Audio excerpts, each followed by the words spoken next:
What the heck is that video doing on there? That's not the subject of today's show. Hey guys, all 7 of you that have your notifications on, I'm sure, and knew that a show was coming. It's your favorite luchador, your favorite luchabetic Mark. So yesterday I had a bunch of stuff to do with mom, with the she's got back surgery coming up. She had a consult. There's some issues with some of the medication that she is on from the heart procedures. So we're trying to get all that worked out for her so she can be healthy again and be moving around better again. But we'll get there. It's just a matter of time. But it's a bummer. But I couldn't do a show yesterday. I think I told you guys Sunday I didn't think I would be able to. So I thought I'd do a quick stream today to say hello. Orko beats the grill streams into my chat. He says, "Howdy, Lucha. Finally caught a weekday stream. I'm sick with COVID. We'll get better soon. Hope you don't have one of the bad cases." Because what I learned with COVID was there's different variations. I guess that some people get sicker from it, some people don't. But take care of yourself. Watch the lungs; they're important. Speaking of the Fighting Logan Halls, the grill streams coming in second today in the chat. Good to see you. Good to see you. I am going to give me a second here. I did forget to pin the link in case anybody wants to jump on the stream today and chat about watches or chat about the brand new Aqua Terra that I love so much. Hold on. Boom, boom, boom. Thinks you have to go over to YouTube to pin a message. There's a lot of stuff you have to do in YouTube that you can't do in the other stream, in StreamYard. But there we are. So I did warn you guys that there was some Mexican food and breakfast tacos coming your way because, waste not, want not, one of my creeds. So today, again, eggs, hard to get, hard to find, expensive when you do find them. But they were out of eggs, but they did have some like a carton of egg whites. Now, a little secret, whether you get yellow or white, you're getting egg whites basically. But I bought a small carton of egg whites. I'm like, well, I can make tacos out of those. So those are egg white chorizo tacos with cilantro and onion and salsa. And used up the rest of the guac. And then the rice is I made this the other day. Hold on, let me show you that picture. So, and of course, I normally, as usual, cook for a small army, but this was my Mexican chorizo fried rice. And I had leftovers of that. And I charred up one of those Anaheim peppers, so I chopped that up and cooked it, ate it with the rice, and delicious. But I still have some of that rice left, so you still may see it again. Yesterday, after Mom's appointment, we went over to the Cracker Barrel, and they are not as good of egg cookers as I am because they broke one of my yolks, and actually, I think they tried to hide it with the cheesy potato casserole thing, which isn't nearly as good as it used to be, because that other egg yolk was under there and it just broke, went all over the place. But man, it all goes down the same hole. Tastes good, hard to beat. But yes, so we did the breakfast tacos this morning with the egg whites. Absolutely delicious. Hard to beat, hard to complain. Hope everyone is well and doing good. I was going to talk a little bit about the greatest, what I consider to be the greatest go anywhere, do anything watch ever created. Of course, that being the Longines Conquest VHP. Oh no, what's that one doing on the screen? No, I can't get this thing right today. But that is a great watch. I have not been showing this any love, so I was wearing that around the house today. Somebody asked if I have a cooking watch. This actually might be a good cooking watch. You don't mind if you get grease and stuff splattered on it. But that watch is super cool. I tell you guys all the time, if you're looking for a beater quartz watch, good to plus minus 5 seconds a year. Most people I know, those things are within 2 seconds a year. It's a very high precision. That's what VHP stands for. Has a perpetual calendar. Doesn't even mind the leap years. It has the hibernation modes for shock and magnetism, and then it'll reset itself. It's a pretty slick piece. But the watch we're going to go over today, obviously, is my Planet Ocean. No, that's not it either. How we started this silly stream with the Planet Ocean. Great googly moogly. Here's a question: should I move on from the Planet Ocean if I have to? Oh my God, my unemployment. What a nightmare! Contesting. I mean, I get my. Still haven't heard from the other job. Didn't really expect to till Thursday and Friday. Did send a text out to him just saying, hope all of his meetings and trips went well, and I was looking forward to talking to him here in the coming days. But we're going to talk about the Omega Seamaster Aqua Terra on the Turquoise Lacquer dial, 41 millimeter, with the brand new Aqua Terra bracelet. This is a variation of the bracelet that they put on the shades. It does have a slightly smaller sign clasp. It does have the smaller rounded links. Some people say they stole the design from the presidential bracelet. I could see a little bit of that, but I mean, it's still a butterfly. It still has a little. It's not a Rolex bracelet. And the genius part of it, what I thought was, Scott Wexland says, no, keep the Planet Ocean. There's a vote.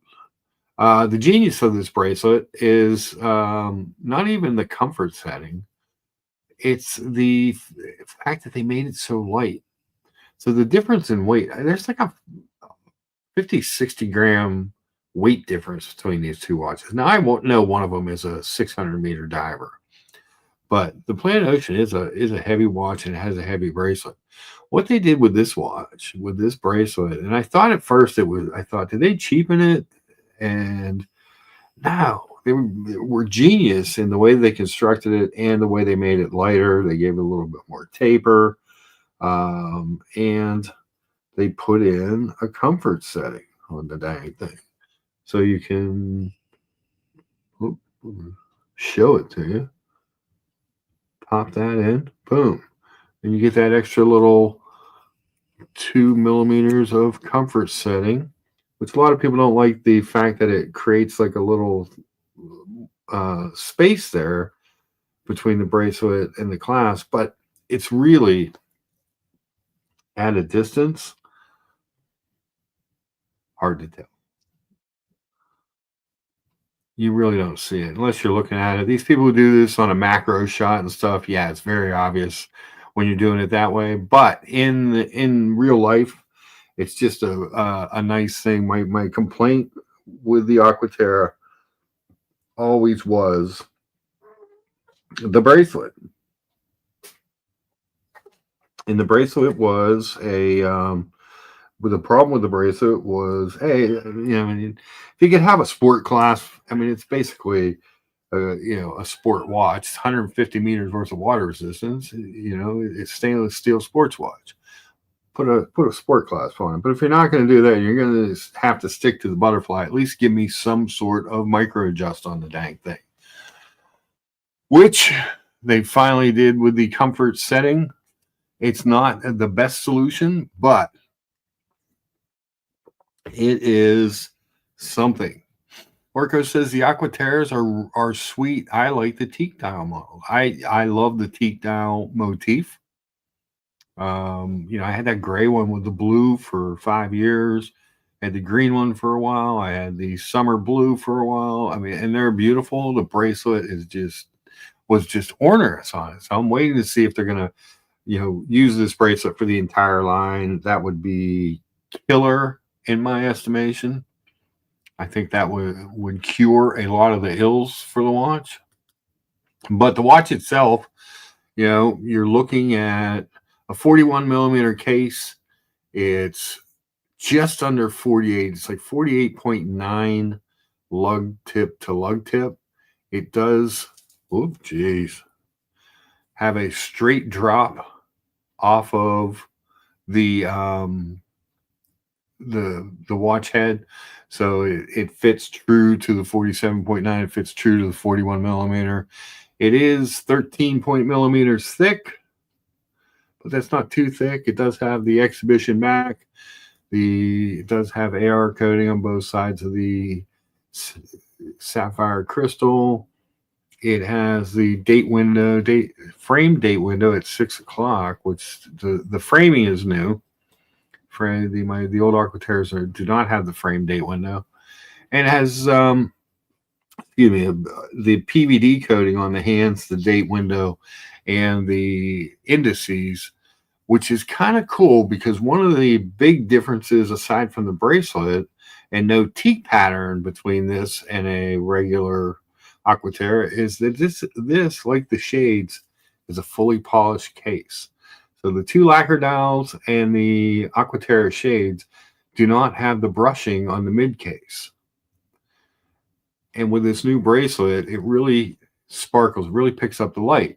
So what you find is that the dial, like on the black one, the dial is actually a little brighter in a lot of ways than this lacquer dial because of the polished rhodium indices that catch the sparkle like the rest of the watch does. I actually kind of prefer the little bit darker, the fume out to the edges and the PVD coating, because it makes the case and the bracelet become the star, the shining star, if you will.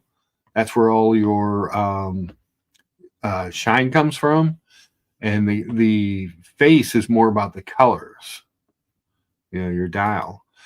The artifact says he's wearing. Oh, I love that watch. All right, that's the Khaki Pilot Pioneer. Bronze or stainless, dear artifact. We're going to go look at this watch. I think I've shown this watch to you guys. I'm sure I have at some point because I am such a big fan of it. We can get off some Aqua Terra talk and go look at a khaki. Aqua Terras definitely do not get the hype they deserve. That line of watches is absolutely amazing. Yeah. And one of the things about the Aqua Terra, one of the reasons that it's important in the Seamaster line is that it really is the truest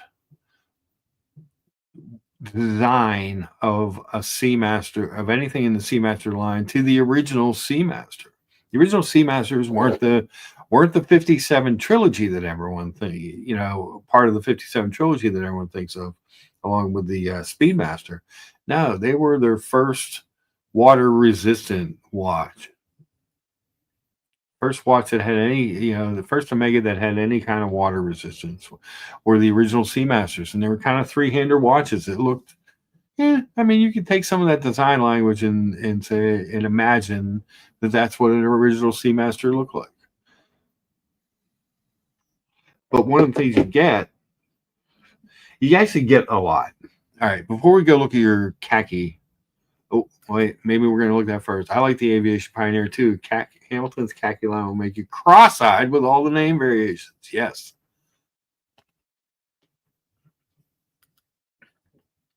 Let's see. Eli B says, I just bought an Invicta Grand Diver NH34 GMT from Joe's shop for $112. Great watch. Love it. You all should consider the Grand Diver. It's a little beefy, but for a Seiko dive watch, it checks all the boxes. Dear Artifact says, I really like watches that can do anything. The Aqua Terra can be casual. It can be dressed up. It can be worn in water. It can be worn in the field. I love it. Yeah. So we're going to go look at the Hamilton here in a second. But before we do that, let's just go over to the Aqua Terra page. So, obviously we went over the specs, but some of the stuff that you get with this, you get 150 meters worth of water resistance. Not 50, it's not 100. You could truly take this watch swimming. You get this beautiful new bracelet that is a sports bracelet, but with the butterfly, but with those smaller rounded links, and it really can be dressed up as well. You don't necessarily have to wear, this isn't a dress watch. It isn't a sport watch. It really is kind of a, what they say, the yacht to the boardroom kind of deal. I love this new bracelet. So, dear artifact, I'm sure if you've tried on your dad's saffron shades, you know what I'm talking about. Like, it's so, when you first feel it, it's so light that you're like, huh. But you put it on, it just wears so comfortable. And like I said, I've actually used the comfort setting once or twice when my wrist had heated up a little bit, and it didn't even get real tight, but it got a tad bit tight. And, you just pop that sucker out, and boom, it's everything I'd been looking for on the Aqua Terra. So the improvements that they made were mainly to the bracelet. The full polish is, I could take either way.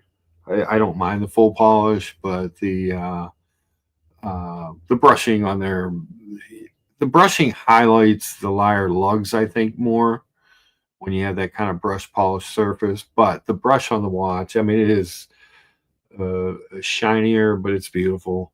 And then I love an exhibition case back.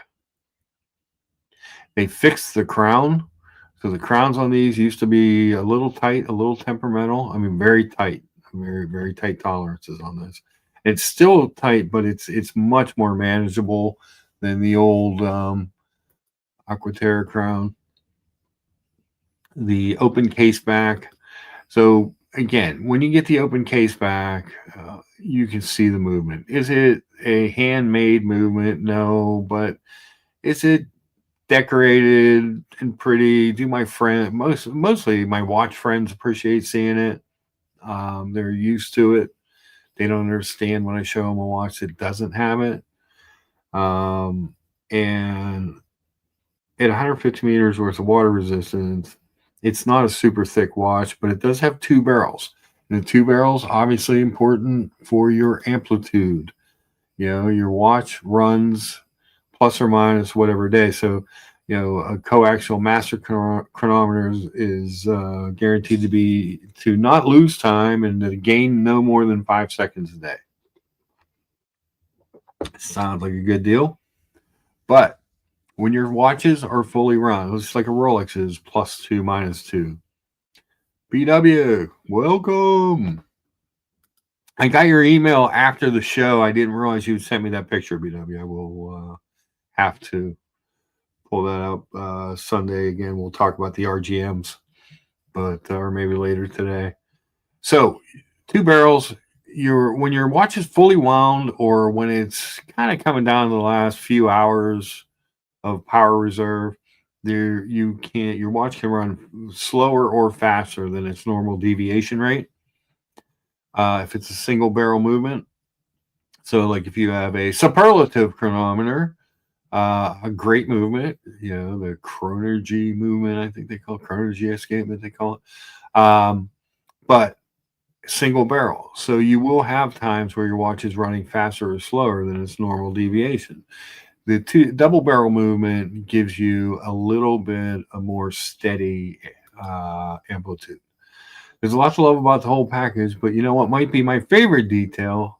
The way the light hits the needle point indices. Okay, so that is cool. It is not as striking on this watch because of the PVD.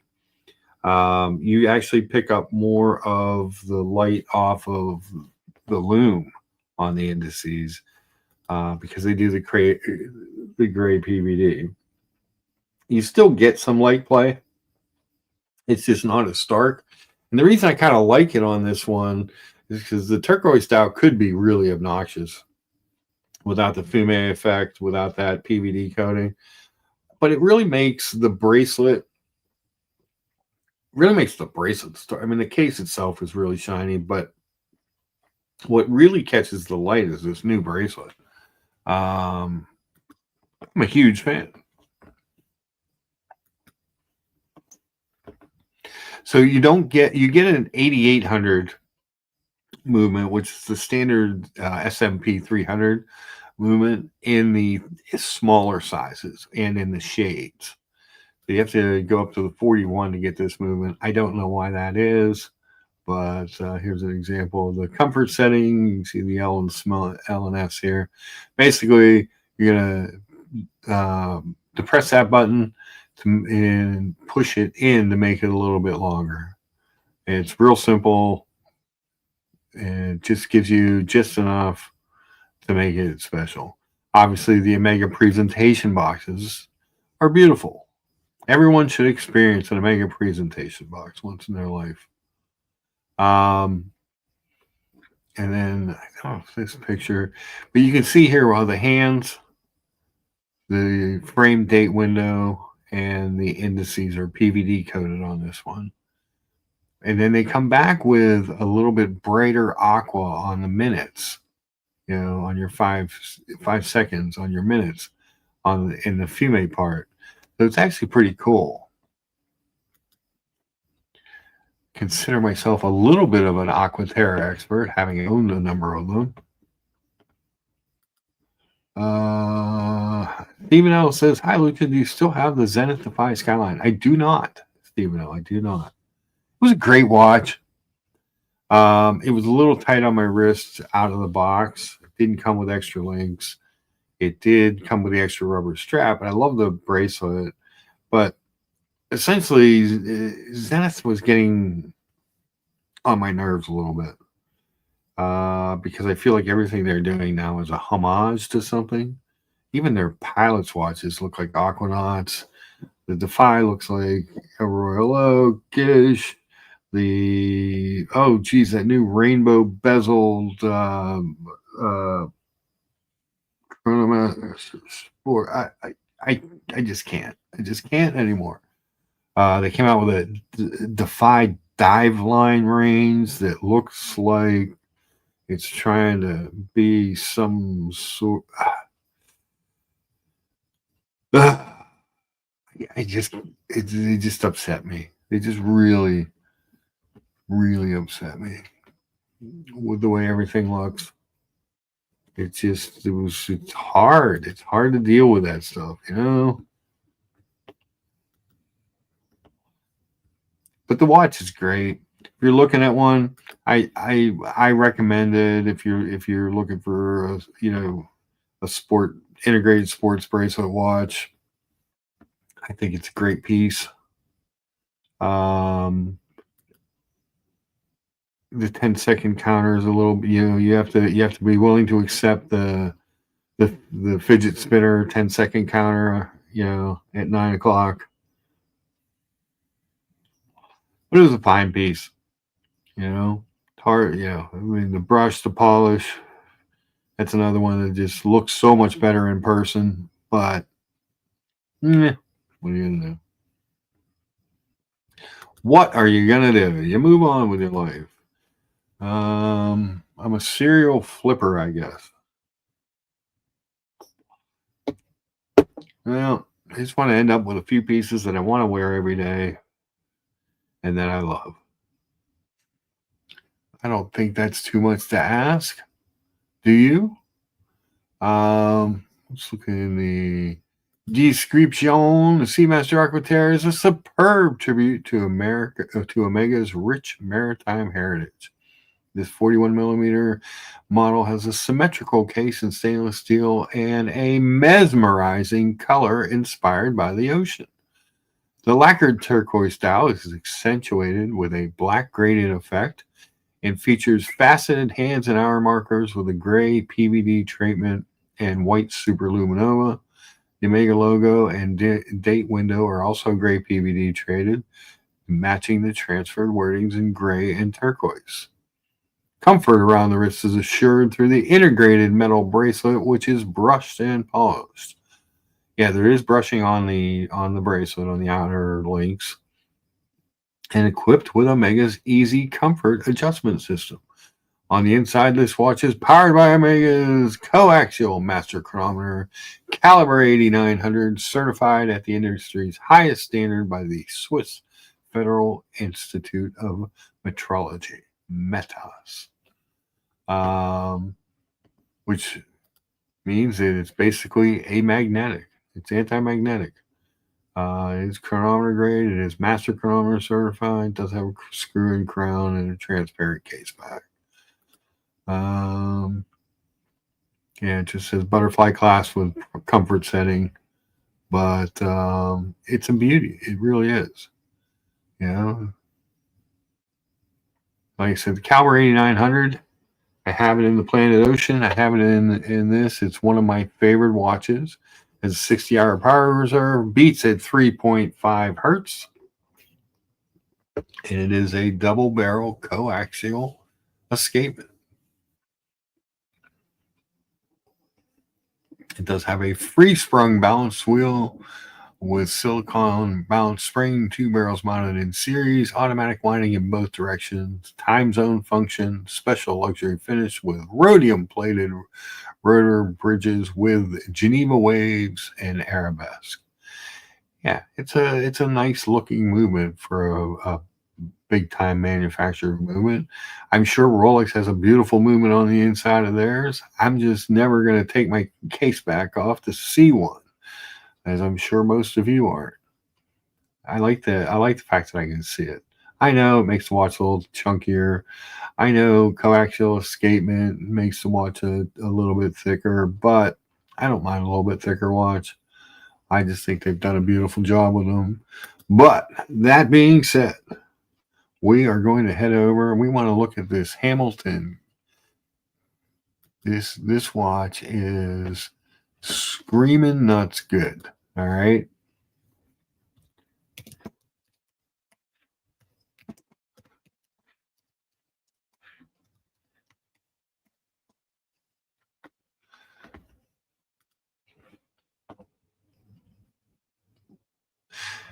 So we got to figure out which one he has. I think he has the little bit smaller one on. All right. So the one that I think of when I think of this watch is this one. Okay, it's a Joma Shop picture. Hold on. Is there a way to go? There it is. So we share this tab. No, I don't want a discount. So they make this watch in bronze and in stainless. And it is a stunning beauty. You kind of got that sandblasted dial with applied Arabics. Cool case back. It's a good watch. It's just a good watch. But I think the one that Dear Artifact, because if I'm trying to remember your Instagram post there, Dear Artifact, and I don't believe that's the one. Hey there, Goldfinger. How are you, sir? Good to see you. I don't think that was the one that you were showing. I believe it might have been.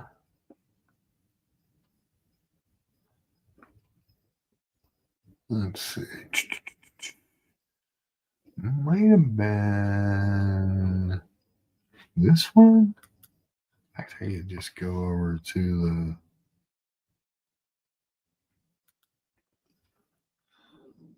Was it this one that you showed on Instagram today? I can't remember. Let me accept your cookies too.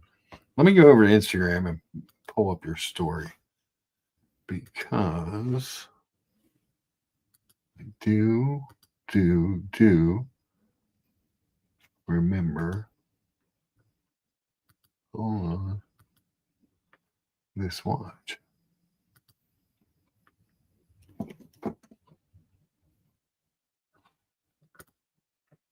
I remember that. This one. Boom. Ta-da! Variation. The case is a little bit very different on this one, but a variation of that pilot's watch. This one is a fully mechanical, I believe. This is not automatic, like the other one that I showed. But that goes to show you that those two watches are two. Oh, here's the other one. Hold on, there is one more, and this one's a mechanical too. Let me show you that because this one always catches my attention if I see it as well. These are all part of that Pioneer pilots.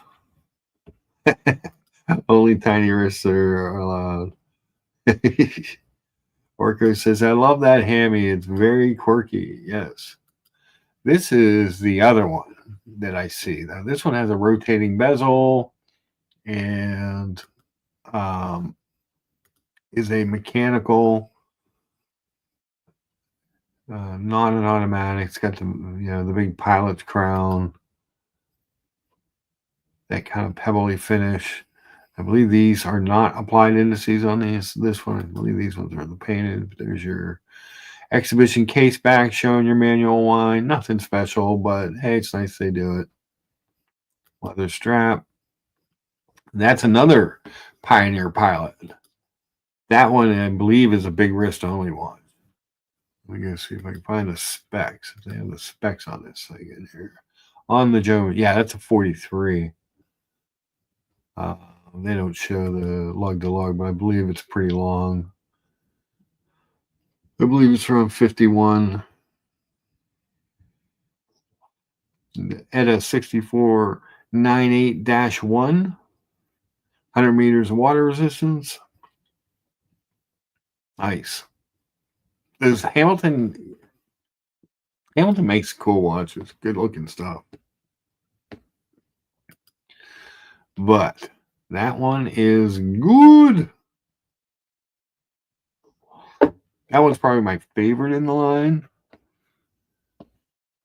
Because it's big. But this one is a beaut. Now the question is, what's the watch underneath that one? Dear Artifact. You see a blur of a watch beneath it. Is it some... Looks like another pilot's watch. I can't tell. I just can't tell. But if you're a watch enthusiast and you like to see an amazing collection and that is photographed really well, check out Dear Artifacts Instagram. Look at these pictures. That's one of the new ones.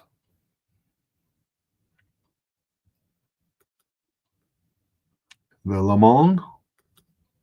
We'll just go through a couple of these. A Sub and an Explorer 36. I bet you that's that Breitling underneath there.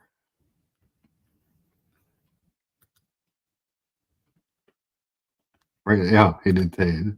The Breitling Navy Timer 1959 re-edition reference 806. Very cool. The khaki navy line needs a makeover, but I love a lot of what they produce. Yeah, I'm not crazy about much in the navy line. They do need to do something with that, but oh, dude, you do nice work. It's a pleasure to spruik your page because look at these pictures. I mean, seriously, you get really beautiful pictures. You get wrist shots. You get non-wrist. Yeah, but they all boom. If you're, I always say you need to look at things like this especially if it's something you haven't seen. There's the first Omega in space.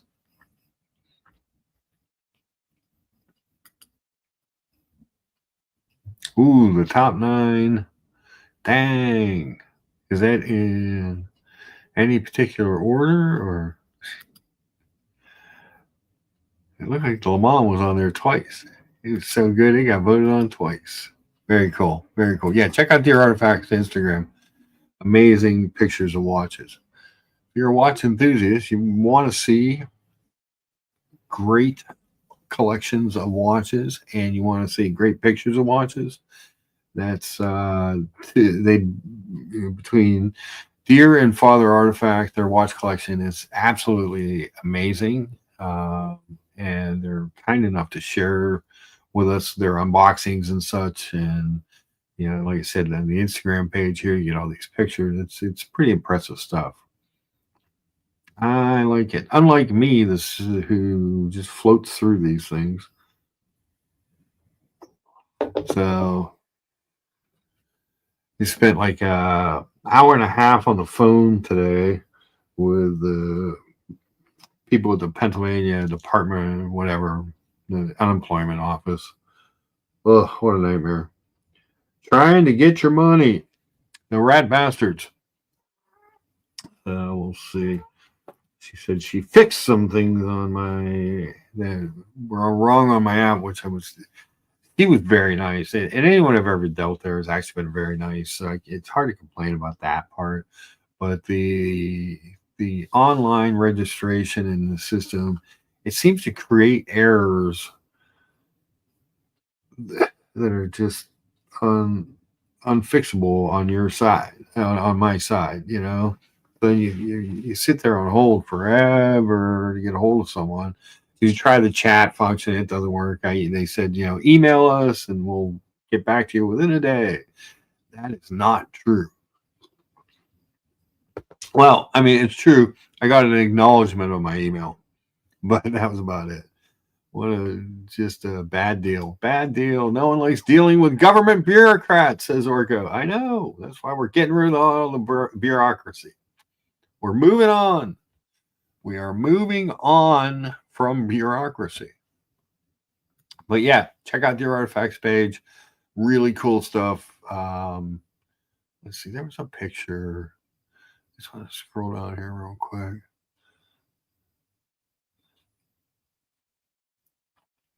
See if I can find it here real quick. I can't remember what it was. Here's another really underrated watch. The Avigation Big Eye. Really cool watch in person. They make a couple different variations of it. They make a petro blue one that I've always been a fan of. This one always looks good. It's just a classic, just absolute classic watch. This is one of my favorite watches in the collection.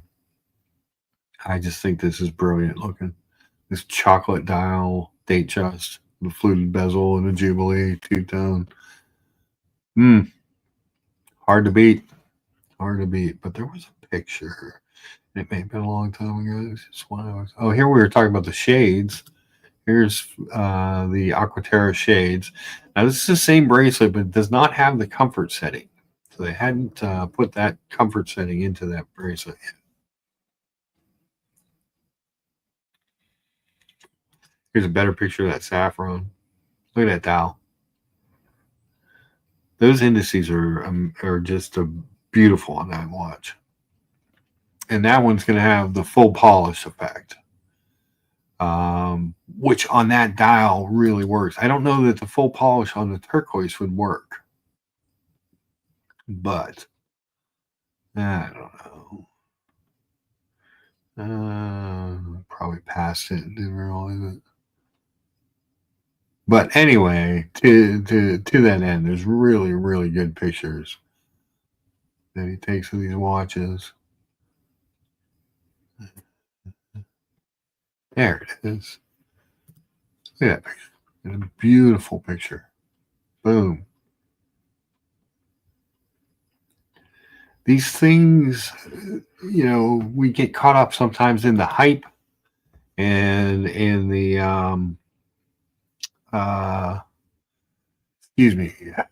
the acquisition and the flexing, and I think sometimes we forget the beauty of these pieces. Isn't it, Orko? Orko says, wow, that's a great shot. Isn't it? It really is. I always remember that shot. That's because that was a while ago. But I think sometimes we forget the artistic value of these things. On the inside, the outside, the the front, the back. That's one of the reasons I like an exhibition back. I want to see the movement. I want to see the heartbeat of the piece. You know, that's part of what makes when you get into really high end watches. I mean the movement sometimes the back of the watch is better than the front, but they really are like little mini pieces of art, and people who can express that and bring that out and let us see it. I appreciate that. I have a huge appreciation for that. I mean, I just take dumb wrist shots, uh, but to take the time to set that all up and do all your stuff. I mean, that's a great picture of an explorer of a very simple watch. You know what I mean? It's a very complicated looking, beautiful, artistic expression of what is essentially one of the simpler dials. It's just a 369. There's no moving ceramic bezel. There's no, I mean, there's not much to the watch, but look how beautiful it looks in that picture. That's great. The artifact says, I think that's what I like about taking photos of these watches. It allows you to sit and appreciate it in detail. You're right, Mark. We don't do that enough. These watches are special. Yeah, absolutely. You know, um, that's what part of what makes the hobby for me. Part of what I love about watches and why I don't care if I'm looking at a Hamilton. I don't care if we're looking at, whatever, an Omega and a Rolex, a Breitling, high end watches like Longas and Pateks and APs. It's the beauty that comes through. That's one of the reasons I love that Code 1159, that three-hander that I saw in New York. It really, the beauty of the watch was astounding to me. How nice that watch was. I couldn't believe it. But yeah, that's the. I always loved that picture, and I think what I always loved about it was that because it's a simple watch, but the picture really brings out the beauty of the simplicity of the watch. I do, wrist shots. Just driving around doing whatever. Here's a wrist shot. Here's my creamsicle. Nothing grand, nothing great, but beautiful. Just beautiful to me. But if you look at some of these pictures, just run through a couple of these real quick because you'll see what I'm talking about with this dial.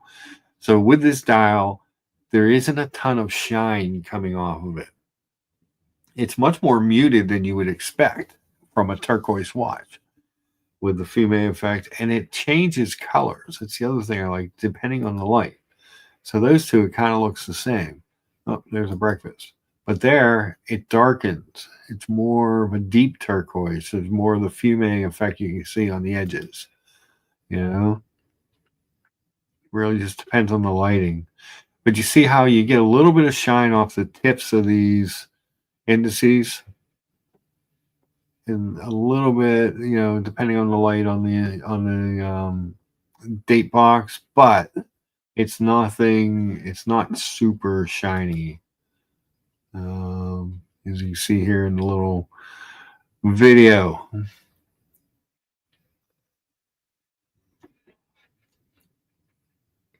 It gives it balance. The fact that you don't have the super shine off of the indices and the hands, I think gives the watch some balance since the case is so highly polished and the bracelet is so shiny. The bracelet really is the star of this watch. But boom, there it is. That's what it normally looks like to me when I wear it. In most light settings, there's some breakfast. There's more breakfast. I guess we don't have any more of that. No more watch, just breakfast. But yeah, I mean these things are little works of beauty, and you should, that's one of the things that makes them important. Like this watch is gorgeous. A lot of people don't like it because of the orange. You get turned off by the orange, but the orange is not. When you see it, you don't appreciate the depth of the orange on that bezel. You know, that ceramic, it's much more of a blood orange in person. It's not a big, as big and bright and obnoxious. And it is a chromium oxide ceramic dial. And it's not bright white like the SMP 300 white dial. It's more of it has a little bit of an opaline texture to it. So it doesn't, it's not super bright, but the indices on this thing flash like crazy in the light. Just insane the way the polish on those indices work. The artifact says, I know we've talked about this before, but that's why I loved ID Guys shows in the early days. We got to sit there for hours and enjoy other people's watches. Yes. Like people would say, that's why I still say I would, if we could get enough people to send in some watch pictures, that we could do an ID Guy live homage show. That would be a lot of fun because the pictures, and people send in their best pictures and their, in the best places and the best, and it didn't matter what it was. He would show high end, low end, and everything in between. And it was about what the watch meant to that person and what that picture meant to everybody who was looking at it. It was really cool. It was really, really cool. Let's see if I had on here. I want to try this video. See if you can see the pops of shine that come off of this thing, off the indices in the hands. I don't know. Because this is the opposite effect. This bracelet is fully brushed, but it does have the brush and polish mix. You can see it a little bit. It doesn't really do it justice. When you look at this watch, there's you get like little flickers of light off the end of the box of those indices and off the bend on the handset. You can see it a little bit, but it's hard to see. Hard to see all that stuff. But boom, there it is. The creamsicle.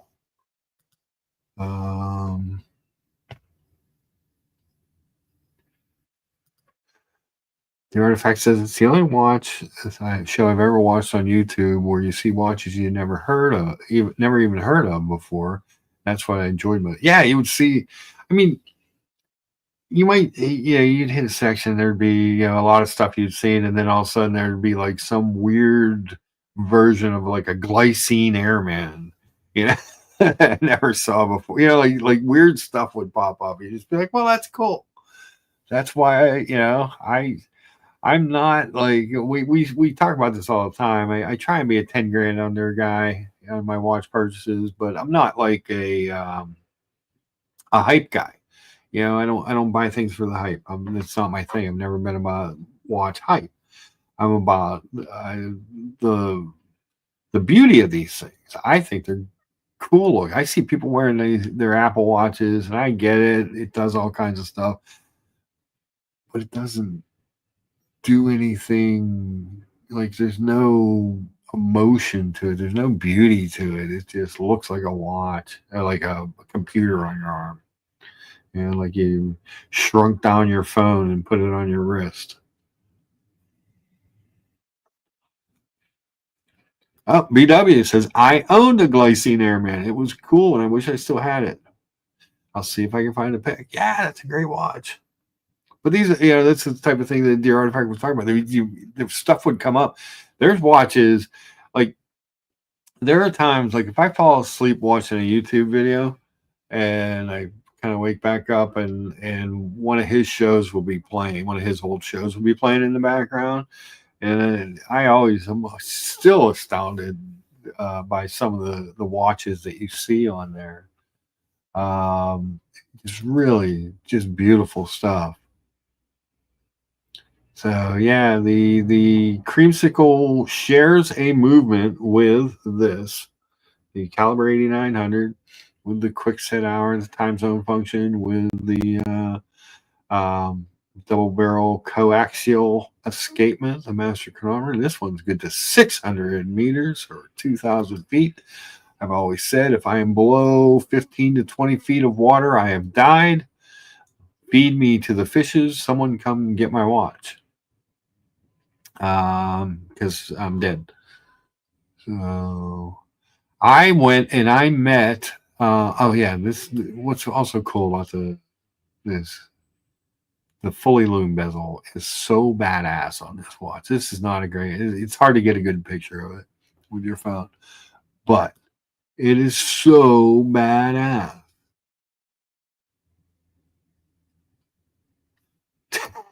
Dingo Dave, he says, I just woke up watching a YouTube video, but it's live and it's Lucha. Woo! Good morning, community. Good morning, mate. How are you, sir? What is this? Oh, nothing. A giant ball of nothing. Everybody wants to interrupt. So the only phone call I want is to see if I get a call back from my old boss. That would be cool. That would cure a lot of ills. Make my life a lot simpler because there's not been a lot of posted job wise. I mean, almost not even sales. No, it's slow still. Nobody's doing anything. So you can see the difference between the loom between that and this, and not a terrible picture, but you can see the loom. It still is pretty good loom for a non-diver. But this watch itself is just great. Hold on. I'm doing something with the water.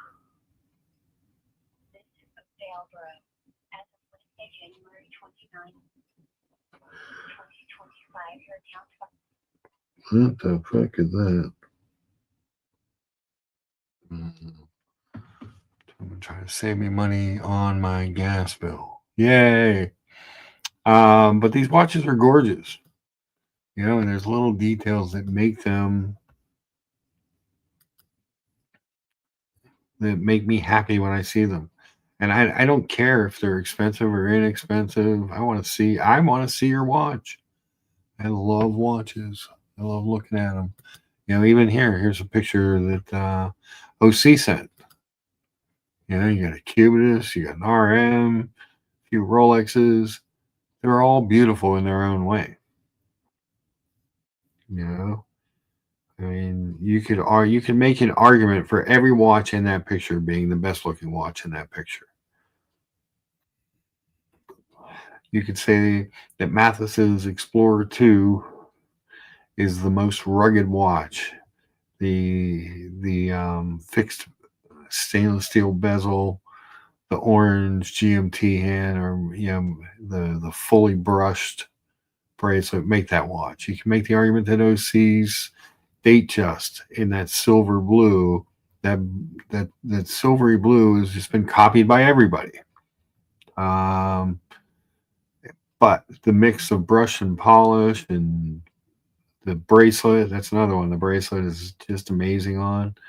The Cubidus with the two-tone with the blue, I think that's the best looking of the Cubidus that I've seen any pictures or videos of. The RM is its own thing. It's its own beautiful, super expensive thing. But the other part of it is we get to see these things because people show them to us, which that makes us very lucky as well. Like, I feel fortunate to have this watch because I love it. I like it a lot. Like I said, if I had to, for a while, go down to one watch, I would keep that one. It does everything. You know, I'll always get more watches. It just depends. Right now, we're in a little bit of a no money coming in funk, so we'll figure out what we're going to do. I did see, hold on, where are my buddies at Joyce's? So I did friends at Joyce's Jewelers. If you guys are looking for, if you ever see something on their website, reach out to these guys. If you're looking for something, they don't carry a huge thing of pre-owned watches. They are an authorized dealer for Omega, Breitling, Oris, Norcane, Zodiac, Michelle, and Bullaba. And then they have their pre-owned section. But they've always got some. These guys are great to work with. But he has two ultra deeps in stock now. He's got the orange with the fume, dated December 2024. If you like that combination, it's great. Oh, it comes with the bracelet as well. You got the bracelet and the rubber with that one. That's a deal. 10250 seems cheap for all that. With December 24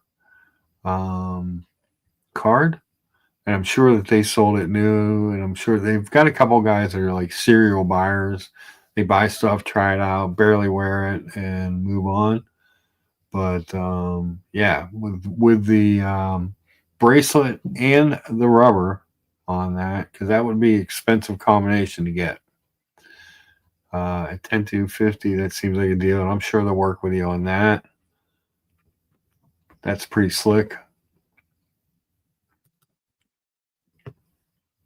And then they have the Summer Blue, which it's got this thing on it.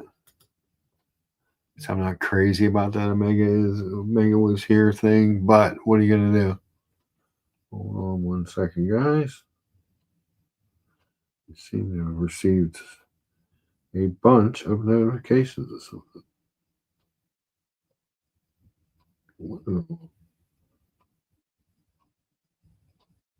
Who is that? Somebody sent me a bunch of stuff on WhatsApp. Whoop, jeez.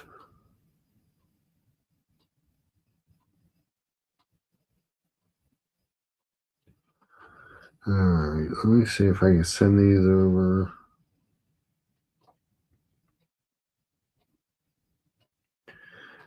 Dave sending pictures on the WhatsApp. I'll try and pull those over here in a second.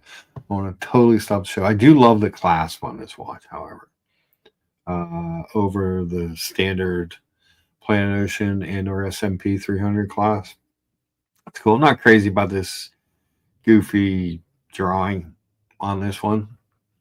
I prefer the more of the fume effect one. That's a 6,000. That's a big watch. But how cool? How cool is this? 10250. And this watch is basically brand new.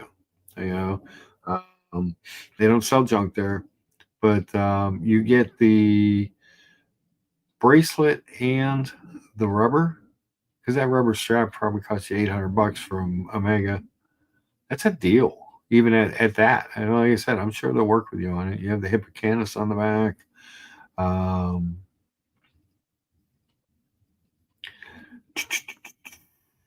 You don't have the big wart. It's a tall watch. These things run 18 millimeters thick, but I don't know if the bezel looms on this one like it does on mine. I'm gonna have to look that shit up. Now I want to know. Hey, Mark, that's a beautiful piece. Classy and sporty. Thank you. Says that bracelet is near perfect. Yeah, it is. Oh, dude, I wasn't sharing the screen with you, was I? Terrible. I'm a terrible host. Mark, is the color your Aqua Terra dial a special edition or just a random release? I'm interested to see where else they go in terms of dial color. It was a random release. All right, so we'll go over here first. There was somebody had a picture of it on Instagram. I went over and it was right here. I mean, it wasn't even the top one. The top one is the lacquer that they came out with earlier, the black lacquer. The turquoise was just a random release. It does say new But yeah, it was nothing I saw a lot of. Nobody was talking about it at all, period. But it was beautiful.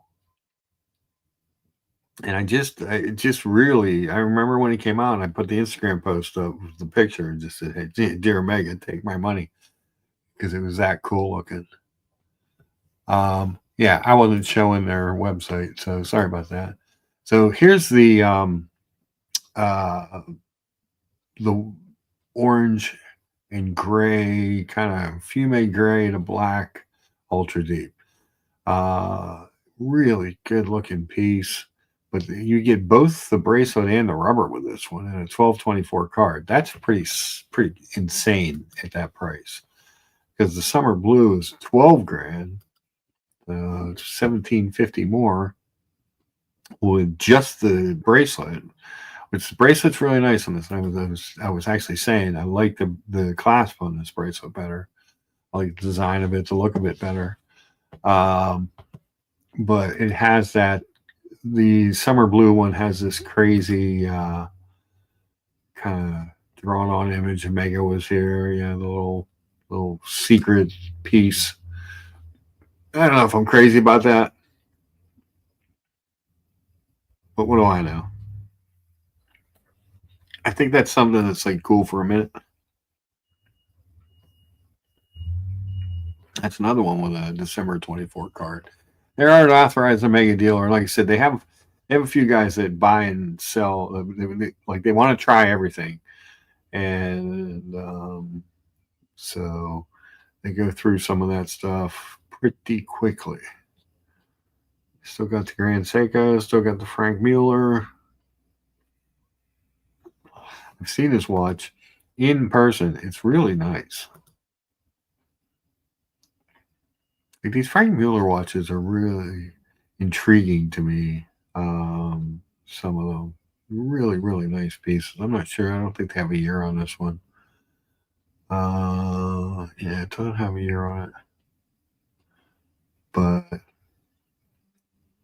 pretty slick watch.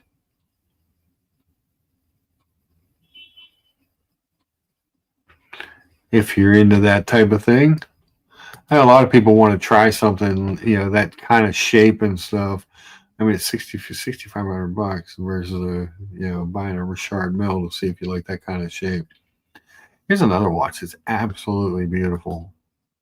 This Great Barrier Reef, the 4th edition they've done. Now, this one does not have the exhibition back. It has the Great Barrier Reef limited edition on the back. But the one guy who works there owns this one. Not this particular one, but owns this model. It's so good looking in person. Just a beautiful Oris. Hopefully OC's not watching or listening, because if he saw me pulling up an Oris, he would die. He might have a heart attack. We might have to call emergency services over to see OC to cure him of that. But these guys are, like you said, if you ever see something on their site, new or used, and you're curious about it, what I like about them is they're kind of watch guys, the guys that run the watch shop, and they know what they're talking about. He's got one of these Alpina Extremes. I don't really care for this California dial as much. It's not bad, but this watch is a cool watch. This watch does not get enough press, especially some of the bracelet models that they do. It's actually a really cool watch for a integrated sports bracelet watch. This California dial one is not my favorite. I will admit, but it's cool. It's it's its own thing. But the bracelet's really nice. I was surprised to see they got that in. I like it. Let's see if you got any new Omegas in.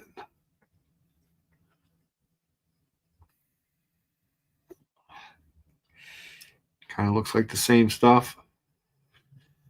First time I met them, they did have the black lacquer dial one, which he's got the black teak pattern still, but not the lacquer dial. I'm not crazy about the small seconds ones. I like the second hand that normally comes on the Aqua Terra. and I like the. I don't like a lot of words on my watch, but I like some, and I like coaxial master chronometer at the bottom, which you don't get with the small seconds, because that's where it would be. But he's got a saffron humble pine. If you're watching, he's got the saffron Aqua Terra shade still in stock. I adore this. I could one and done something like this. Two-tone, black lacquer dial, stainless and yellow gold. It's just gorgeous. Or moonshine gold on it. That's what they're calling it. And in person, it is a stunner. And it has an exhibition case back. How do you beat it? How do you beat it? I don't know.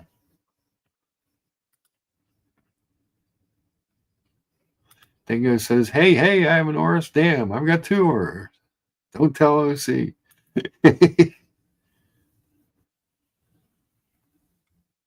He does not want to hear about your Oris or your tutor. Just the way it is. But I love Oris. I'll show you the one that we've talked about, the Coulson limited edition, but there is an Oris that I think they don't have it on the bracelet though. I'm pretty sure. Yeah, it's this one. This gray dial one. The dial on this, it's hard. You can see the sunray effect of it a little bit in this picture, but the dial on this watch, if you ever see it in person or see a good quality pictures or video of it, is amazing. And the polish on that relief style bezel, the polished parts of that pop so much. We talk about like where the light catches and the pops. It's got the applied indices. It's got the that bezel. You think, oh, that's a little boring. It's not a ceramic bezel, but it's pretty cool. They have it on the red rubber strap. I think you can get a bracelet from Oris for that for under $400, which actually that's pretty cool. That K-shape and crown are beautiful. Are you talking about the Omega, Dave? Because that is gorgeous. So the red rubber bracelet on this is bright red. It was, it's very red. You can get these in red rubber, gray rubber, or on the bracelet. The bracelet's better. I think the bracelet's like $200-300 more. Brandy new, but a beautiful watch. That sunray gray dial, that little pop of red. Yeah, the two-tone's a stunner. That's another one you don't see a lot of stuff about. You don't see a lot of stuff about this Aqua or Turquoise Aqua Terra as well. But we're trying. We're trying to get the word out. It's important. People want to know. People want to know about these new releases. But that Oris is slick as shit. And it's a great watch. Even I think, that one's the 43.5. It's only around 51 lug to lug, but it's got that kind of integrated bracelet system that they put on them that makes it wear a little bit smaller. So you can get these in like a 41.5 too. But it's good. It's a good watch. It's not as good as this, which I just think this watch is just so nice looking. And like I said, I've seen it in person wearing it, and you could one and done a watch like that. You could buy a watch like that probably. So what? Hold on. Let's just map this out. So if you were looking at a two-tone date justice, let's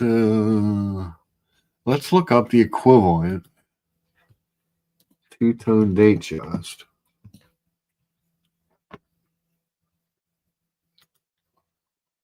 and see what the real differences are between these watches.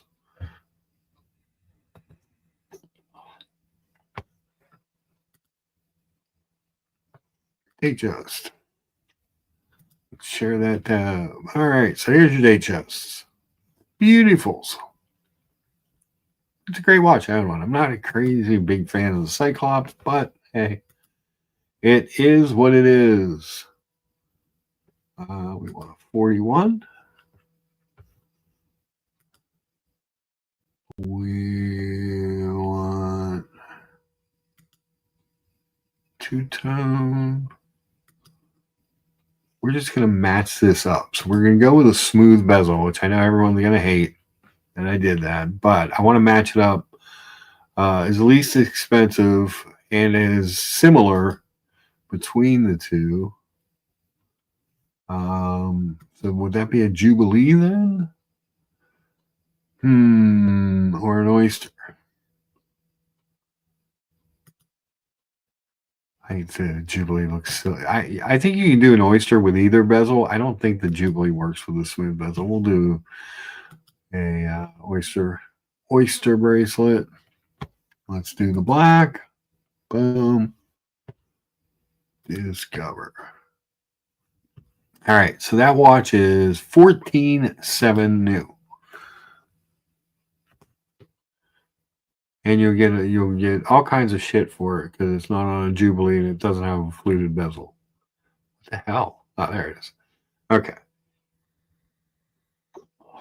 You got your Cyclops date, your black dial, smooth gold bezel, two-tone bracelet.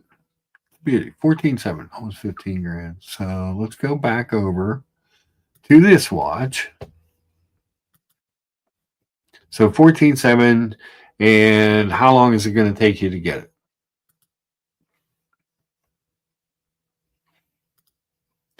It doesn't fit on me on rubber. It's bulgy on me. I have a Diver 65 that fits me great, though. Diver 65 is a great watch. Your artifact, I saw, you know what? I'll get to the story because I saw the watch. I saw the new one, the new Oris, the new old Oris. The two-tone AT you were showing is beautiful. I feel that two-tone is hard to do well, but when it's done right, it looks amazing. Yeah, that's why I like your dad's chocolate dial Datejust. I think that's just beautiful, beautifully done. So expensive.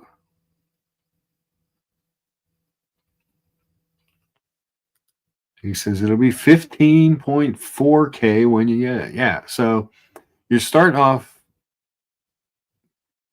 almost 2 grand more expensive. So if you're at an AD and an Omega AD, you're gonna get 10, 15, maybe even 20% off. You're getting money off. Let's just say you get a grand off. All right. So you get $1,000 off of this watch. Now you're at 12.6. For this watch. Now, what is the Datejust that much better? And you can go buy this watch. Like this watch is on their website for sale right now. So you look at the Datejust again. Let's go back over to the Datejust. Compare that. And again, you're talking about the most entry level two-tone Datejust. You're talking about the one that, Buckley's going to yell at you for buying. Why didn't you get a fluted bezel? Why didn't you get a Jubilee bracelet? Why would you get two-tone? You're just going to get shit for buying this watch. You know what I mean? Like nobody in the watch community is going to be happy that you bought this Datejust.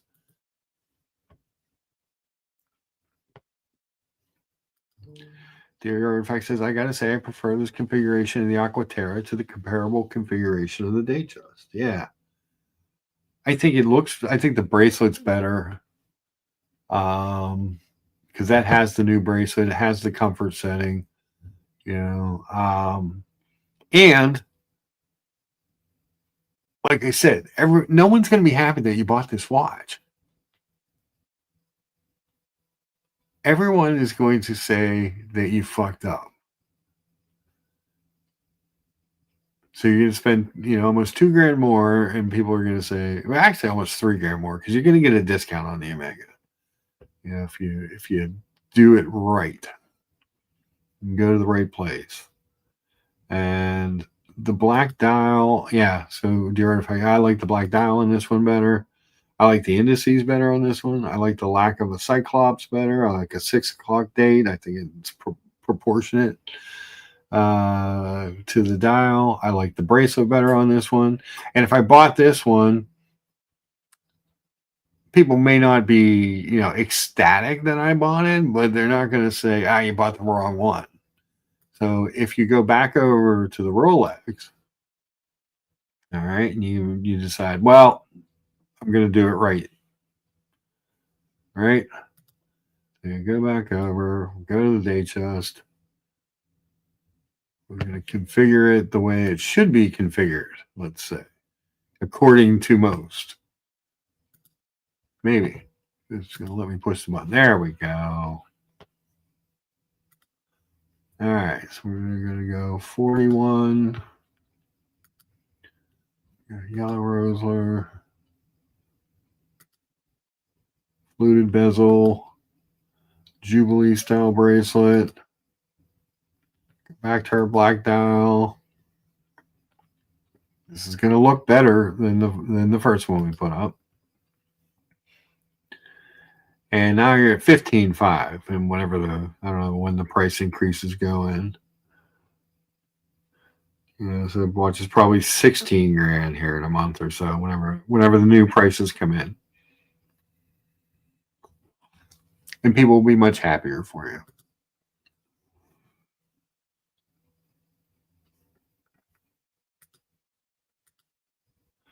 Thelonious Monk says, what about a two-tone Santos for 10 to 11K? You have to like the square. My favorite day chest will be hated by everyone when I get it, but I don't care. I love it. Good. Get what you love. Good evening, Muhammad Ali. Working at home today, listening to this great stream. Oh, I don't know if it's a great stream, but it's a stream. It's something to listen to. How's that? Hope you had a wonderful breakfast. I actually, the next day or two, I bought some more ingredients. Since I still have a bunch of those peppers left, I'm going to take another shot at the menemen, at the Turkish menemen breakfast.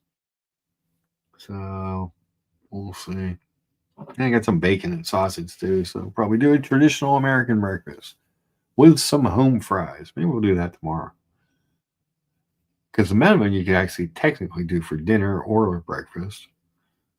Dingo says it's nearly smoothie time. Nice.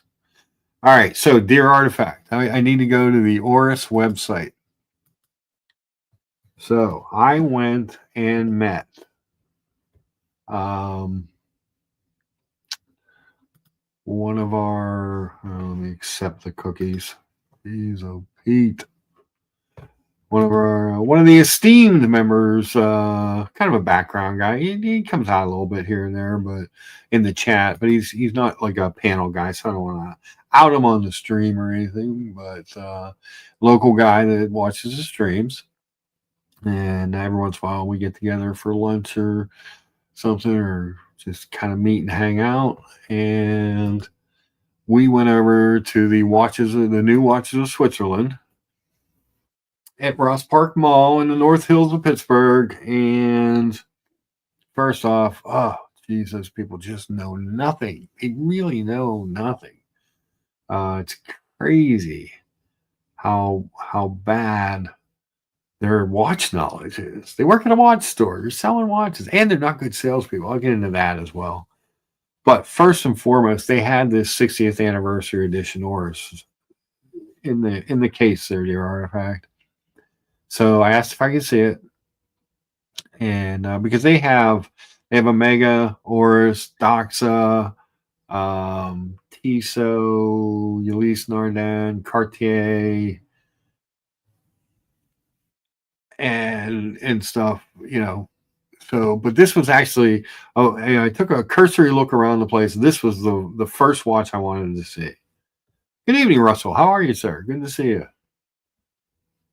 Russell, I still, every time I see your avatar, I think of that watch. Oh, so good. So good. The artifact says, no way, you got to get hands-on with it already? How did it look and feel in the flesh? It's really nice. It's really cool. The taper on the bracelet is much more dramatic than I was expecting. It tapers like the new Speedy bracelet.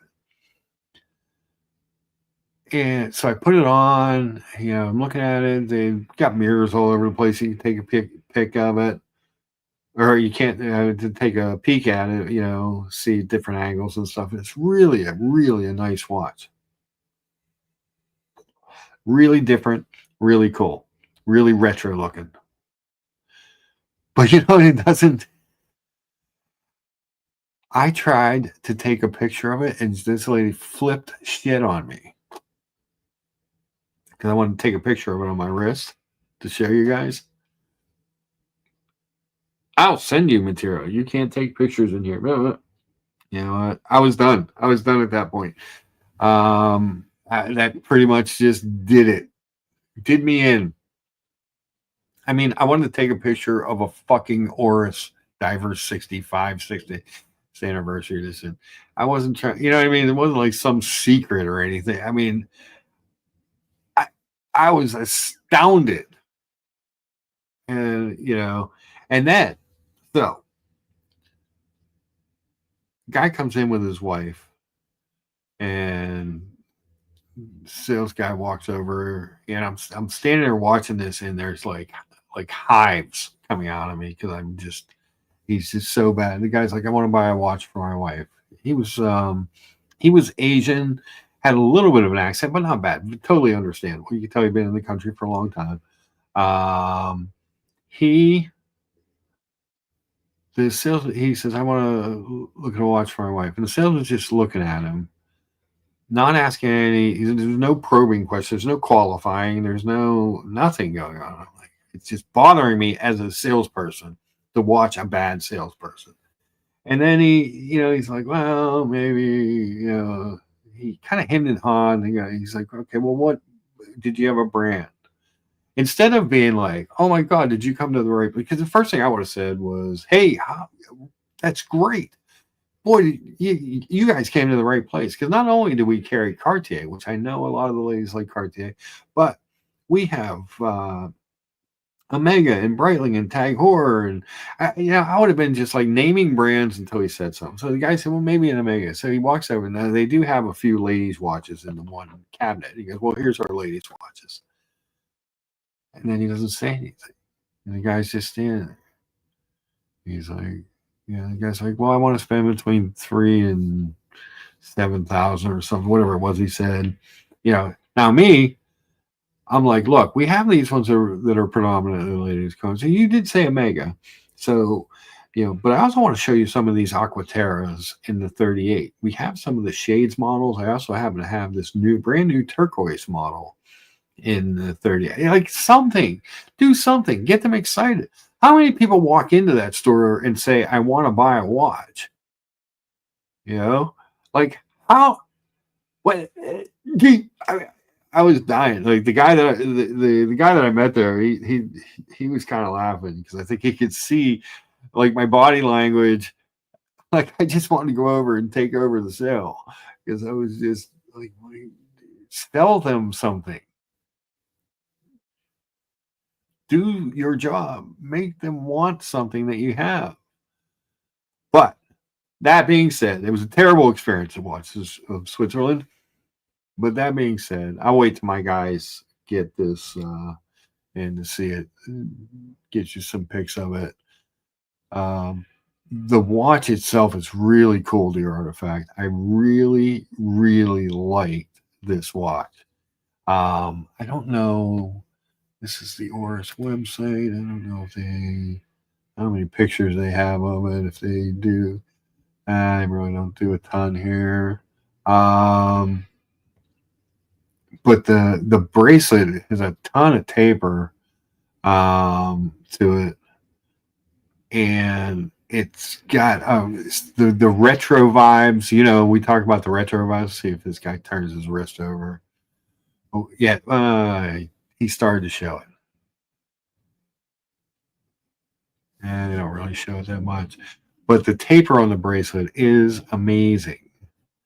The retro look So Dear Artifact and I have this. We share this sickness in common where we love the way old stuff looks, but we want the new guts. We want the new stuff.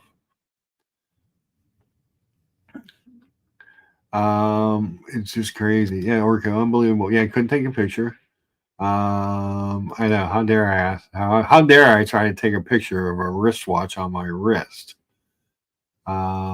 Tap says that's an Omega AD for you. Can't sell the. Yeah, they're not even. Well, I mean, they're the Omega boot, the local Omega boutique, but they're an AD for all kinds of brands.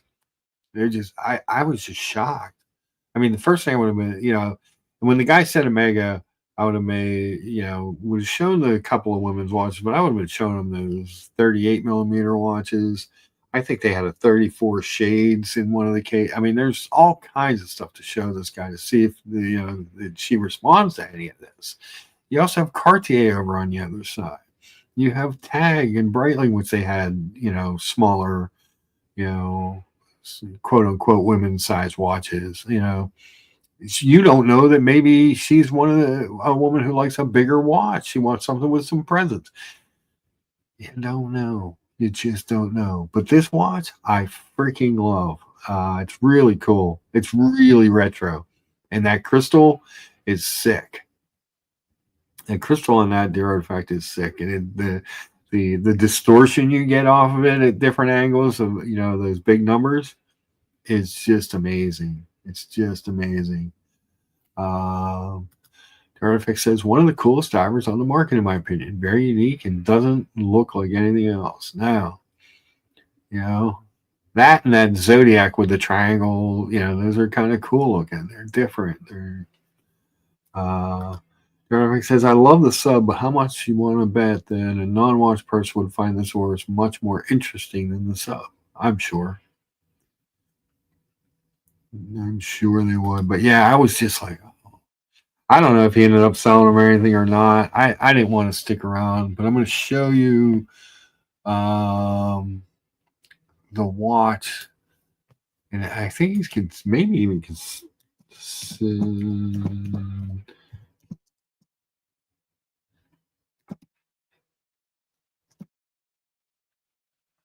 let's see. Oh, no, here it is.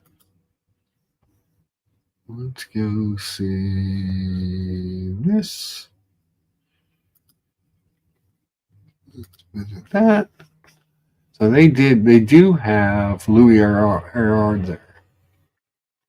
And they had inside, and the lady had no idea how this watch worked, which was equally annoying. But they had one of these hour eater things. I don't know if this is the exact one or not, but we'll share the tab. It was closest. I think this one had more green in it. One of these collabs with Louis Erard and Konstantin Chaikin. I think they had the hour eater, I think. But glad to hear you were just as impressed with it in person. Yeah, it was cool. It was. I forgot. When you were in the chat, I forgot until I said, "Hey, I met the guy," and I was more perturbed about the story that I couldn't take a picture. I forgot we were talking about that the other day. So it's one of the versions of this watch that they had there. They also had the Messina Lab collab with Louis Erard. Yeah, it was cool, but she had no idea how any of this, what this watch did or worked. It was just she's trying to look it up online. I was just like, it was very frustrating to me. It was very frustrating that these people had no idea what these watches were or what they did. Let's see if I can actually find the one that actually it might have been this one. I remember the green in it.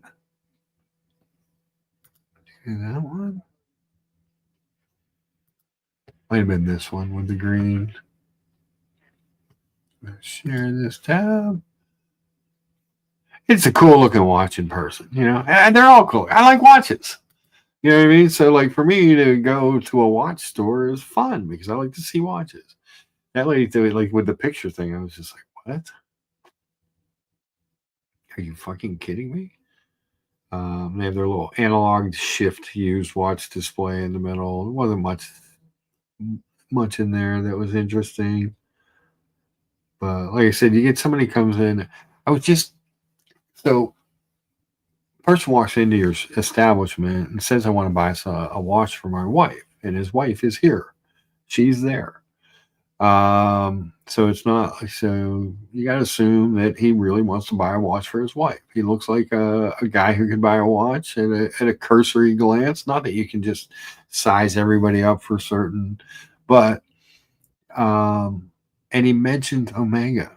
He does the first word out of his mouth isn't Rolex because they don't have Rolex there, but they have Omega, and the guy said Omega. So let's get him excited about Omega. If there's nothing in the Omega case that she likes, let's upsell him on a Cartier. Maybe she wants something small and square and you don't know. I was offended as a salesperson at the lack of salesmanship. The lack of enthusiasm, the lack of knowledge for their products, the lack of knowledge for what they had in the cases. What do you do all that?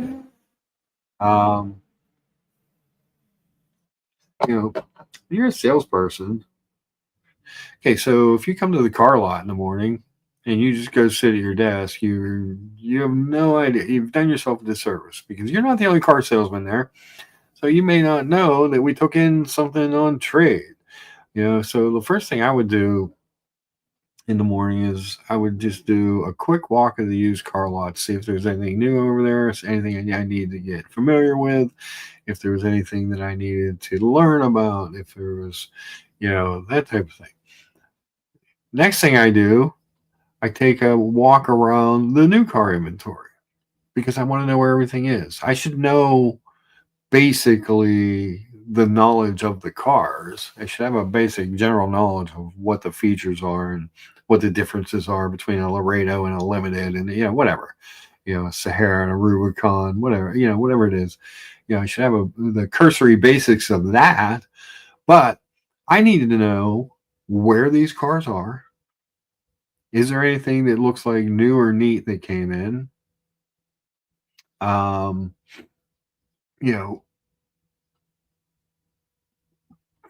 Basic, the basics of the pricing differences in the equipment to make sure that I know, that I do my homework. So when someone comes on the lot, you're not sitting around stuttering all over yourself, trying to find stuff, running around trying to find, running into my office, the manager's office, going,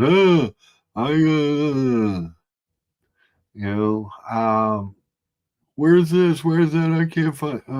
Nothing works. Nothing works. When you're a salesperson somewhere, you need to literally look at that. Whatever you're selling you need to look at it as like, this is my business. It's my own little business. And I'm fortunate because I don't have to pay any of the marketing or any of the inventory costs or anything. All that's provided for me.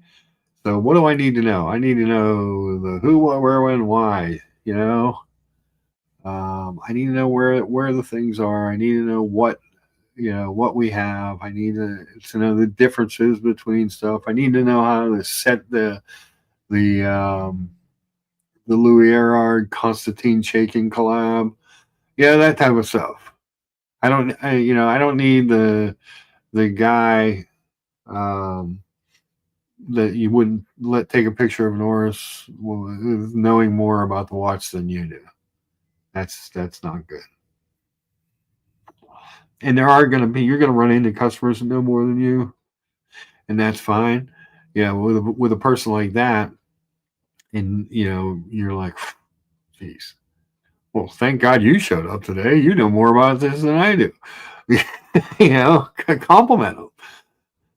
You did your homework. That's great. Felonious Monk says, how did the bezel feel on the Oris? Bidirectional bezels without clicks aren't my favorite. Yeah, that was a little it to get used to. I mean, you were just so conditioned to the click and the unidirectional dive bezel. Those are always, anytime it's different, it is a little to get used to, but what a cool watch. What an absolutely cool watch. And his Konstantin Chenkin watch is a cool watch too. And he might actually buy one of these watches. And I don't know that she did enough to make herself the seller, you know? And that's a shame. But overall, this watch, really cool. Um, let's get a deep dive into the archive, as they say. It's a 1960s watch, inspired watch. Year was 1965. 6 decades in the making. I can't really say anything more about it. Yeah, these are different little videos. Maybe they'll show the. Nah, the taper on this thing is unbelievable. Really, really cool looking watch, though. I was really kind of impressed with it, for a kind of inexpensive diver.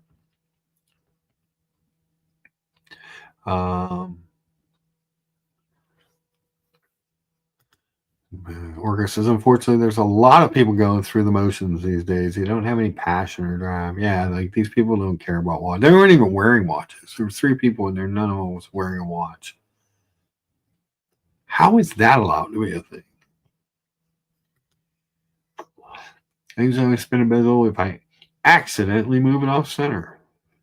I like to spin the bezel sometimes. It's actually cathartic. One thing our local AD has done a fantastic job of is hiring enthusiasts. Every one of their watch sellers loves watches, says Dear Artifact. Their jewelry people love jewelry. You want passionate sellers. Yeah, you want people to know, what they're selling. And, the Thelonious Monk calls it the Best Buy effect. I actually have another where the sales staff have no idea what the hell they're selling once it hit the Home Depots in my area in about the mid 2010s. I knew we were effed as consumers. Yeah, there's some of that, but you know what else there is? Yeah, it's the COVID effect. All right. So people who sold things, so I'm assuming these people worked at other establishments that aren't selling nearly as much stuff as they were, during COVID and the time after COVID. It was easy to sell things during COVID.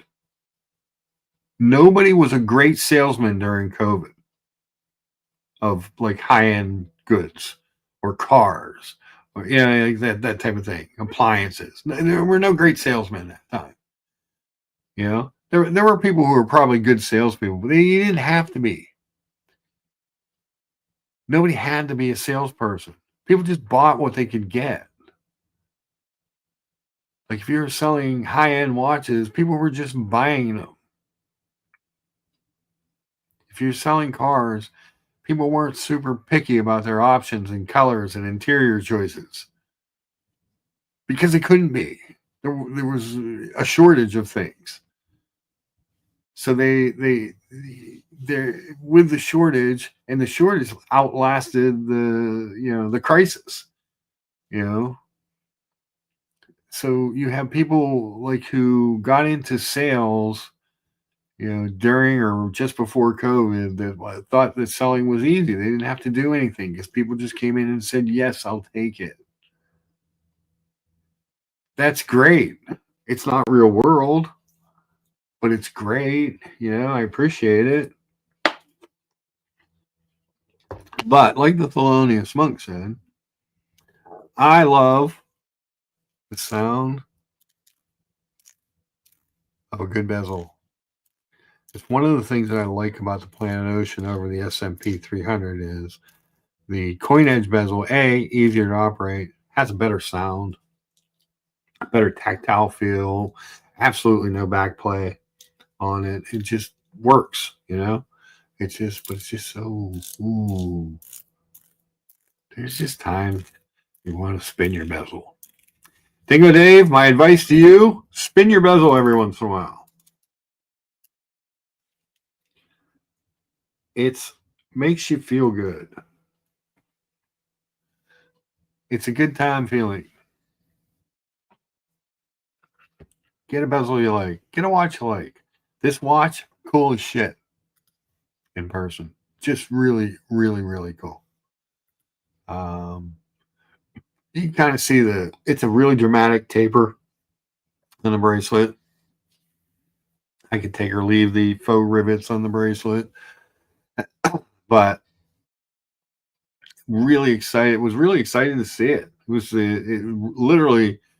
I actually was going to look at a couple of Doxas, and a Breitling and a tag when I was there too. But after she said I couldn't take a picture of it, and it was just the attitude. I was like, all right, I'm done with you. So I let him look at his Louis Erard Constantine Shaken watch, and I just kind of, and then I got to watch the bad salesmanship. It was really disappointing. Really, really disappointing.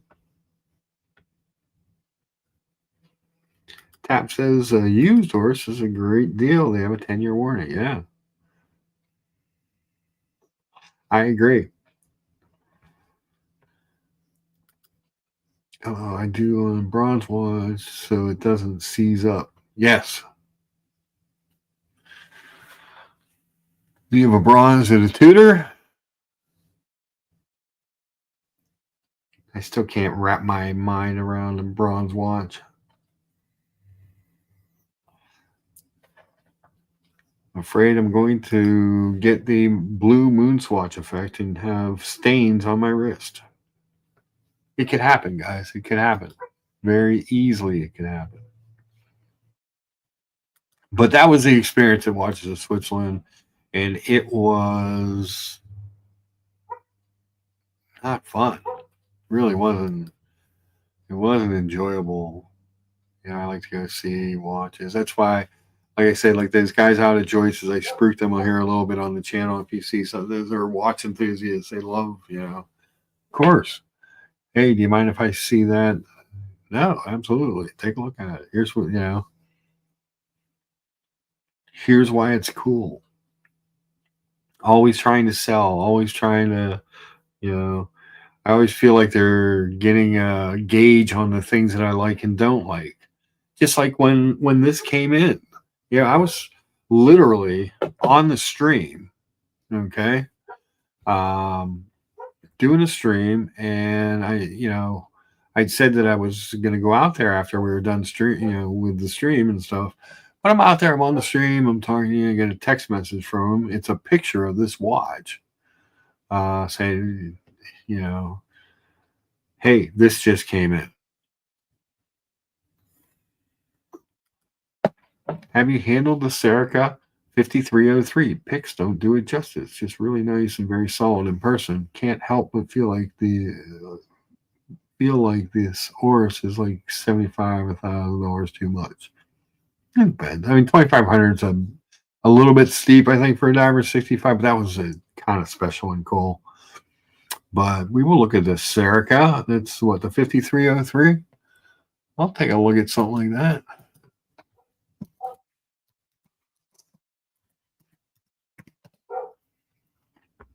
Oh, okay. Oopsie. Hold on. Serica 5303. This has that bracelet that I'm not crazy about. I like the watch. Let me share this tab. I actually like the look of the watches, and the bezels are kind of cool. I'm not crazy about the way that bracelet integrates into the case. It reminds me of that P01 Tudor thing. It's just not my favorite look. That's always been my issue here. But it is a cool looking. The dials, the hands, all that stuff's cool. I'm just not crazy about that bracelet integration on that watch. Dingo says I paid 1,500 Aussie dollars for a new Oris 65 a few years back. Yeah, I think I think this one's more expensive because it's the anniversary. Maybe not. Oh, that's a limited edition next to it. No, actually, it's cheaper. Huh. These other ones seem to be more money.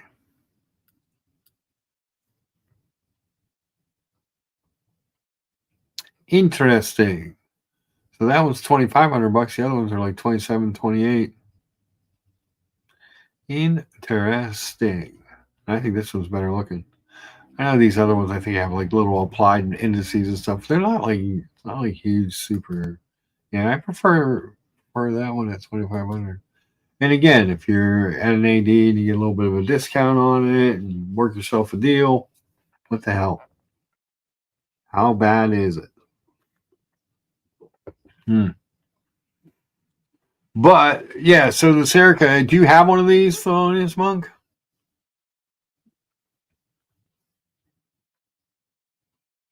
No, wait for him. I'll go look and see. Even these field ones, like this is a good looking watch. All right. This is a California dial. But what do I don't like the bracelet. I don't, I can get by with a straight bar bracelet if I like the bracelet, like it's a nice mesh or something. That bracelet just doesn't do it for me.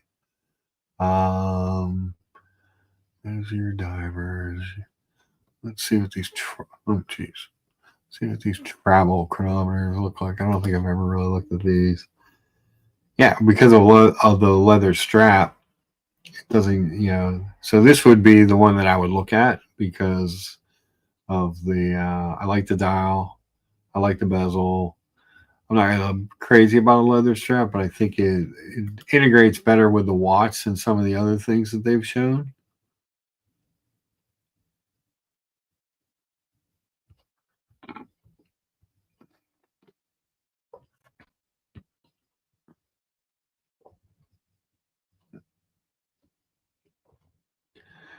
Yeah, that bracelet I'm not crazy about.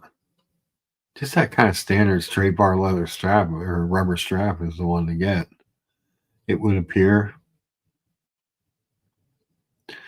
New GMT bezel, two-tone.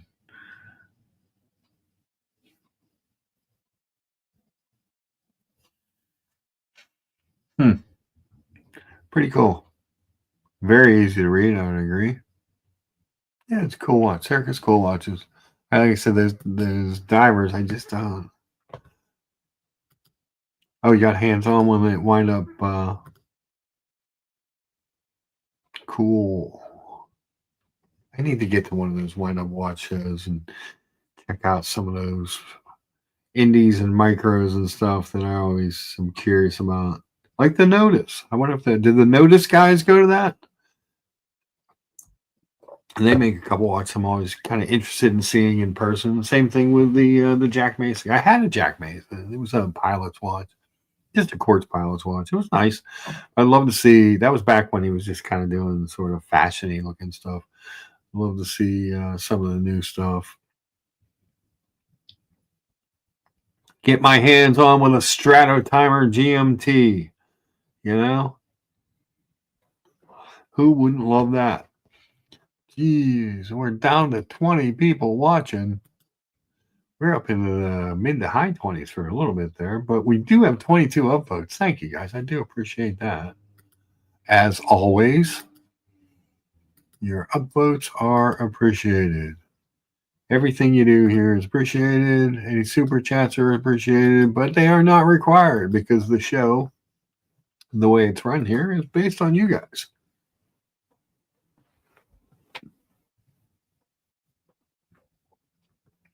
Anybody else got anything going on? Anything they want to talk about? We're coming up on 2 hours. Looks like, because it's been a little quiet in the world, but I got a notification thing. Yes, indeed. Looks like 9:30 this evening. Is that what that is for? Looks like there's going to be a colony show. Whistleblower, Potek AD tried to play shady games, so I had to burn them to get my Nautilus. Interesting. Interesting to see what's going on there. Yeah, 9:30 p.m. tonight, the Watch Colony. Check it out. Those are always interesting shows when they talk about the AD experience. Uploaded as usual, catching it late due to pesky work, says the McAllen Drinker. Thank you.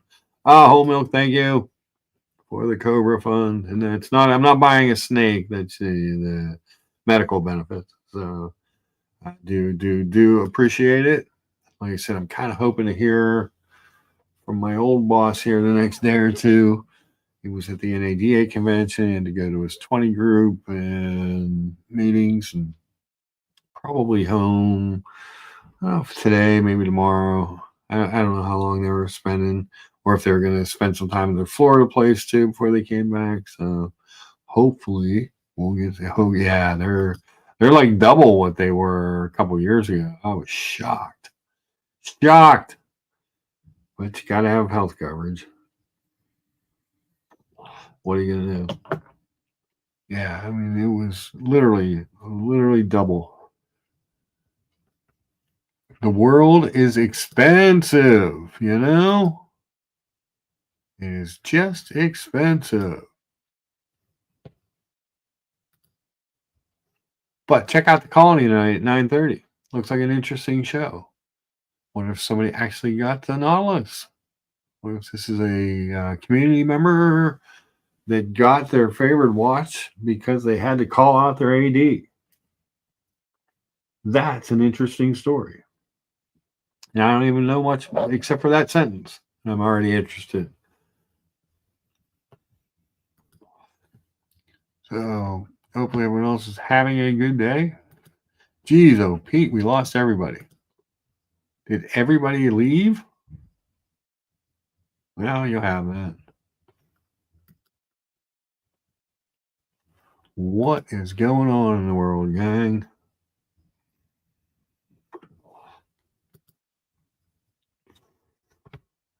But that being said, let's go back to where are we at here? Boom. So we were looking at this Omega Seamaster, and I was saying the Aqua Terra two-tone black. And my take on it is you can get it now. It'll be probably $3,000 or more less than the equivalent Rolex. The equivalent Rolex with the oyster bracelet and the smooth bezel, no one is going to be happy for you in the watch community. Everyone's going to tell you made a terrible choice buying that watch. Whereas this watch, they'll be like, oh. And you can have it. You can actually go get it. It's in stock at my AD. I've seen it in person. It's gorgeous in person. New bracelet, comfort setting, all the stuff you would want is there. Good day, John D. Yeah, all the stuff is there on this watch that you would want. 41 millimeter. It's a great movement. It's beautiful. And you probably save $3 or $4,000 over the equivalent Rolex once the new prices go into effect. And you can just go get it. And like I said, if you got a smooth bezel date just on an oyster bracelet, no one would be happy for you. Even if they said they were happy for you, they wouldn't be. They would be giving you behind your back, they'd be giving you shit for buying that watch. Because they would say it should have a fluted bezel, it should be on a Jubilee. It should be this, it should be that. Speaking of smooth bezels, I did see on their pre-owned, when we clicked there earlier, yeah, they got a smooth bezel. That actually seems like a good deal, $9,500. They got a pre-owned Rolex date just October 23 cards. Comes with a box and all the papers. Looks like it's in very nice shape. Like I said, they don't sell junk there. Just black sticks, smooth oyster, classic looking watch. Yeah, it looks like it's in real nice shape.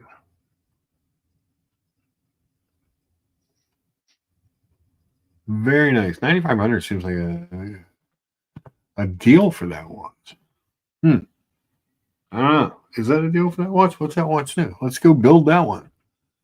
Hold on. Let's go back. Let me close a couple of these tabs. Come back over to Rolex. Let's build a date just. Again. This time, we're going to build a very simple configuration. All right, so we're talking 41 oyster steel,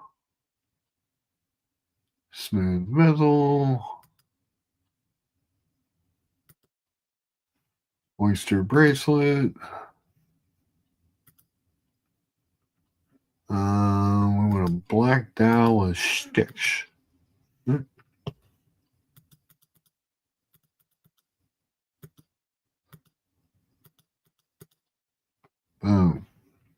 Discover. 8150. Brandy new, if you can get one.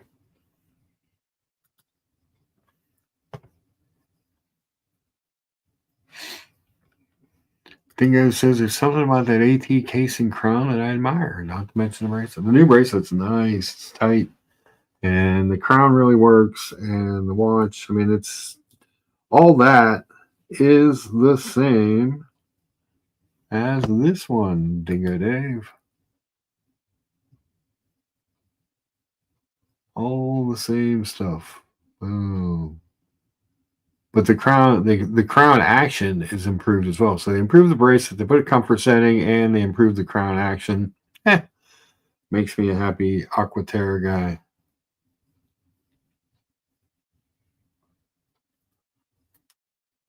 Let's see. Rolex waitlist is coming down, according to Morgan Stanley, says Tap. Might be a good show topic. Absolutely. We can do a show topic on that. Yeah, so, I mean, it's going to. It's going to have to. I mean, it just makes sense. So pretty. Love it. Let me stretch my legs for a second. Oh, boy. For a few hours talking to you guys and start to get cramped up. What are you going to do? But yeah, so that watch new 8150. You know, the stainless steel, these are getting the price increased. I'm sure they're going to have some kind of price increase, but that other one seems like a very nice, Mark. Lucky man. I feel blessed in many ways. But yeah, so 8150 for that brand new. These guys, my Mega AD took this in on trade, 9,500. Doesn't seem like the extreme price gouging that I'm used to for a used Rolexy. It's nice looking. I actually, I prefer an oyster bracelet, so especially one that has a little bit of the polish in the middle. I just think that's just a classic look, classic bracelet.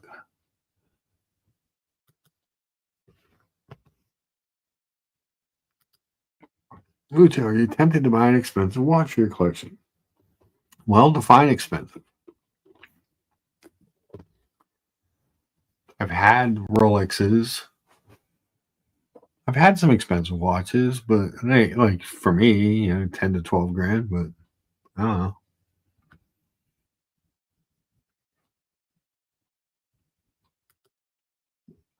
I guys tried on the Wimbledon dial with a fluted bezel the other day when I was watch shopping for her daughter. Very nice. Yeah. Not the Wimbledon dial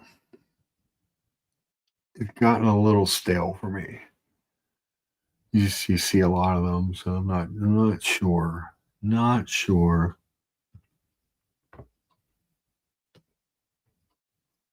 Those Louis Vuitton watch boxes are ridiculously expensive for what you're getting. There are a lot better ways to go, I think. But again, Louis Vuitton's like Rolex. A lot of what you're buying is the name and the hype. I have some Louis Vuitton stuff. have a wallet, have a keychain, and a backpack. Nice. And they're nice, but that's all about the hype.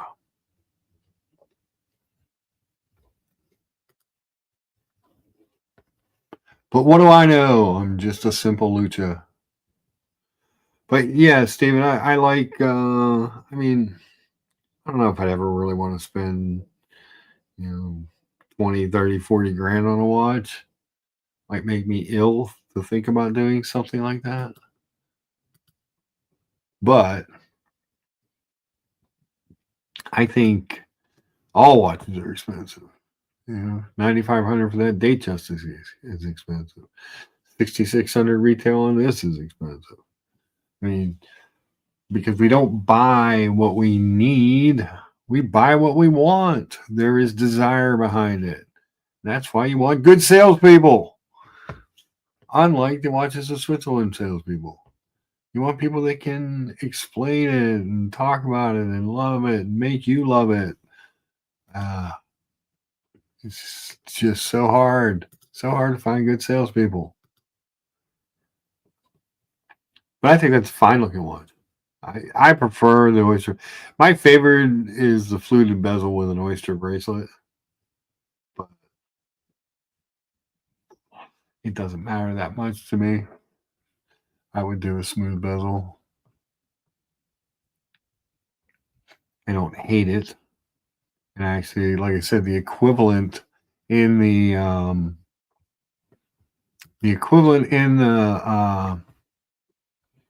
Omega has a smooth bezel, and I'm fine with that. Like I said, I guarantee you this is one of those guys that buys and sells all the time. I wanted to look up to see if this bezel loomed like my Planet Ocean does. The orange bezel. Oh,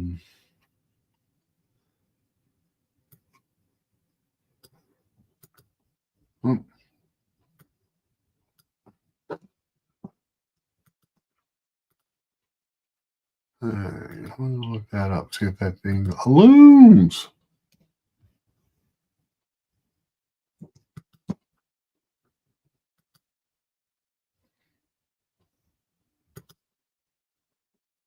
Let's see.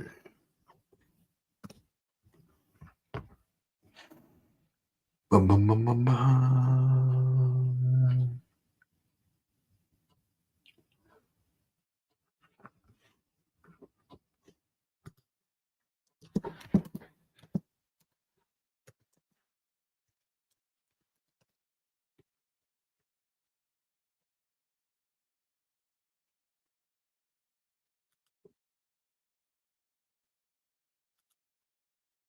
Come on.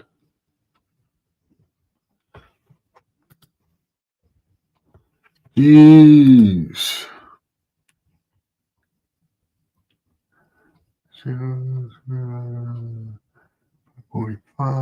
45.5. That's a Lucha size watch, all right. Polished orange ceramic bezel with timing scale and liquid ceramic and super luminova. So that has the same bezel as I have. That has the illuminated bezel. That's cool. And like I said, that one seems like what's this thing new? 12.3 on the rubber strap. This one, December 224 card for 10,250 with a bracelet and a strap. Seems like a deal. Seems like a deal.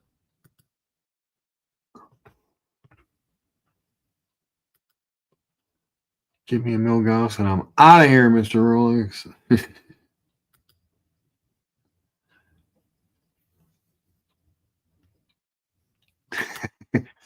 Or you might as well strap a hubcap to your arm. Like that thing is huge. It is big. 45.5 millimeters across, 18 millimeters. I think it's the thick. Let's go back to the Omega page and look at the specs. Hold on. Whoops. Let's check out the technical data here. 22 millimeters between the lugs, 51.9 lug to lug, 18.1 thick, 45.5 case diameter. That's a big ass watch. It is good to 6,000 meters, however. 170 grams is the approximate weight. That's on the rubber strap. What is it on the bracelet? Let's check that out. The weight goes up to 254, which I believe is not much more than the creamsicle on the bracelet. Let's check that out. Creamsicle is shorter and thinner and not as wide. So the creamsicle, 49 lug to lug, I think I measured mine at 49.1, 16.1 in thickness, 43.5, 215 grams. So that one's even heavier. And the creamsicle is a heavy watch. Very heavy watch. So adding that extra 30 grams, I'm sure is noticeable.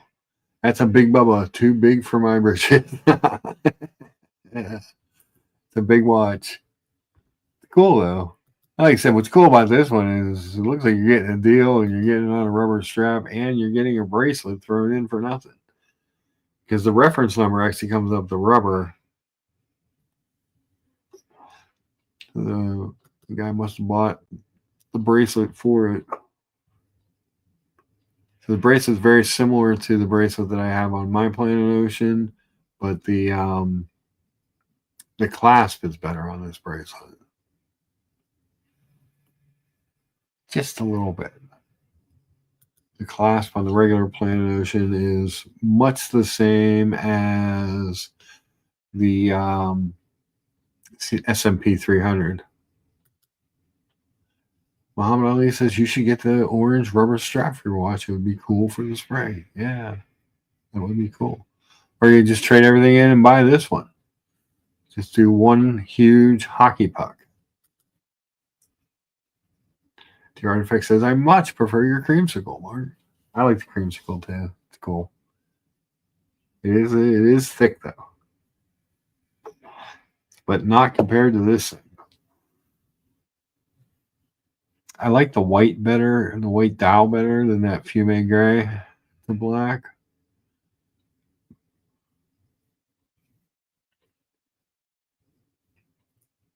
And I like the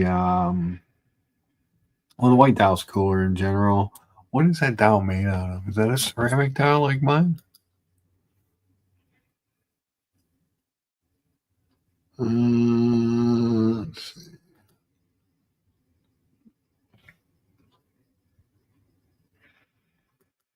Doesn't say.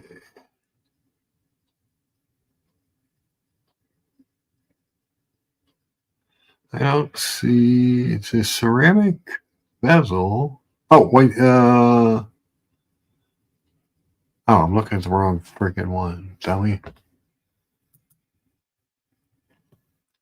Dum dum dum dum dum dum dum dum dum dum dum dum. All right, LG made history when it reached the deepest place on Earth. Following that world record dive, the game-changing watch has been adapted for a new, unique collection. Omega Steel, so that's like their upgraded, less corrosive, brighter steel.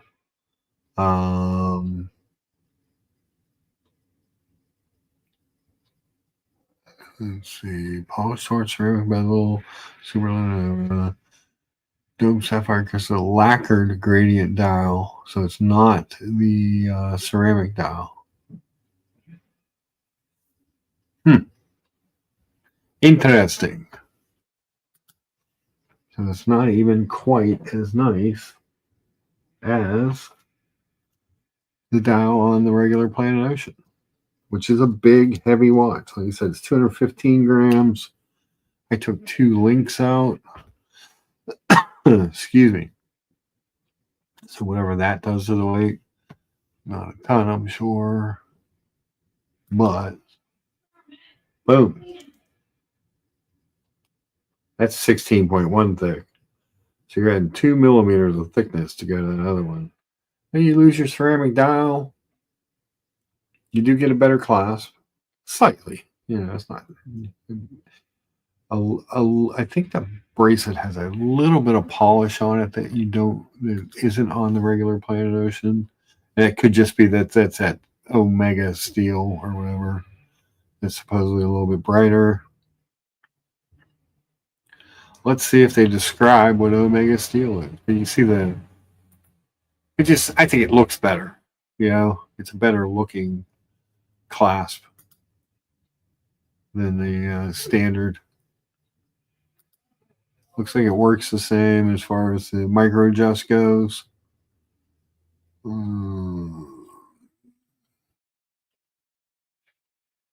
Omega steel. Omega steel is a new high performance stainless steel alloy through an ingenious pressure electroslag remelting process. The material obtains a high purity, allowing for greater polish and incomparable shine. Stripped of its nickel and boosted with nitrogen and manganese. Omega Steel also offers a brighter white color as well as a superior strength and hardness that is 40 to 50% higher than conventional steel. So I guess you would want stronger steel if you were truly going to take a watch down that deep, because the pressure, I would imagine, is going to affect that.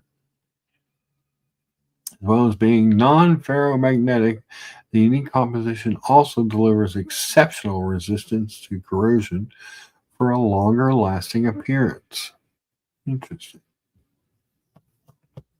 All right, fair enough. That's Omega Steel. There's still 18 people watching this. Damn. Has everyone hit the upvote button, please? Anybody got anything else they want to go over aside from my love of Omega?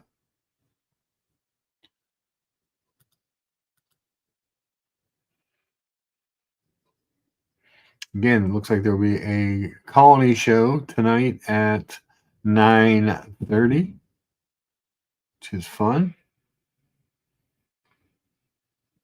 And we got 20 people watching, 25 upvotes. Appreciate all those. What else? What else is going on out there in the world? It can't just be me. The link is pinned at the top if anybody wants to join the stream. Or if you just want to listen to Lucha babble about Omega, we can do that as well. But yeah, this seems like a deal. Like I said, they have the other one too, but that just seems like a deal. Find your deals where you can. If you're looking for something like that, reach out to the guys at Joyce's, Tim and Zach. Tell them Mark sent you. I don't get anything for that, but if they know that we're talking about them and we care, we try and visit them next day or two. Love to go check out some watches. Maybe take some pictures of some shit, since you're not allowed to watches in Switzerland. That's annoying. Annoying. Let's see if he's got anything new in Oris. If he got the new Diver 65 in or not. I don't see it. I don't see it yet. He may have gotten it in and somebody wanted it. They have good customers. I know this is a limited edition to 1,000 pieces, but every Oris AD pretty much that I go to has this sitting in stock. It's so expensive for what it is. It's a cool watch, but damn. This watch is carbon 3D printed. It's really kind of cool. It has the caliber 400 in it. It's the Colson limited edition, so it's the people who do the firefighting planes. And the watch is amazing when you see it. It's just way too expensive for what it is. Light. You talk about a light watch. Jeez. Great strap, great deployment, cool dial. That in person is even better than the pictures, but it's too expensive. Just too expensive. I hate the price.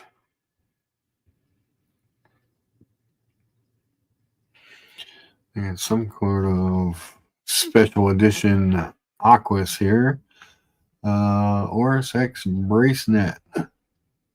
43.5.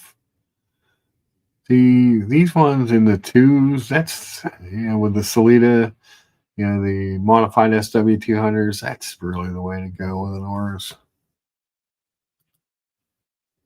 I get there are people that want to buy the in-house caliber stuff, but geez, that's expensive.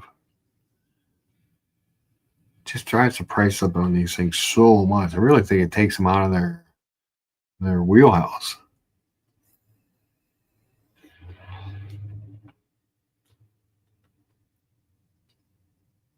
No, it does not look like they got the new Diver 65 with it. See if he gave my buddy was talking to them about a Breitling one. I don't know if he ever went out to get it. It's a Super Ocean Heritage. See if it's still on the site. It was a big one at 46. So I was surprised. It's still showing there. So it was the 44, which I told him, I said, if you're, or the 42. I told him, you may want to look at the 42. But he liked the big one. We'll see. We shall see. I don't know. Anybody else got anything they want to go over? The chat has stopped. There's still 20 people listening to this. Unbelievably. We're 2 hours and 18 minutes in. I'm playing right now. I guess we'll go another 12 minutes to get 2.5 hours of streaming. How's that? Got about 3:15 Eastern Standard Time. If that's okay with you guys. I'm going to stand up here again because my legs are dying today. My legs are dying today. What's going on? I've switched watches 3 times. And now we're just kind of hanging out.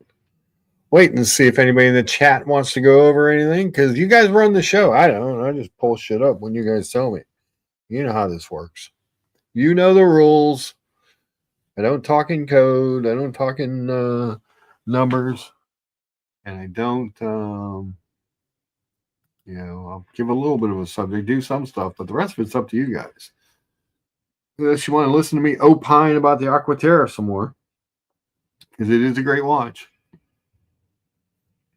And don't forget, we're always here Sunday mornings at 10 a.m. And then occasionally during the week, while I have some time, we'll do some of these other shows. But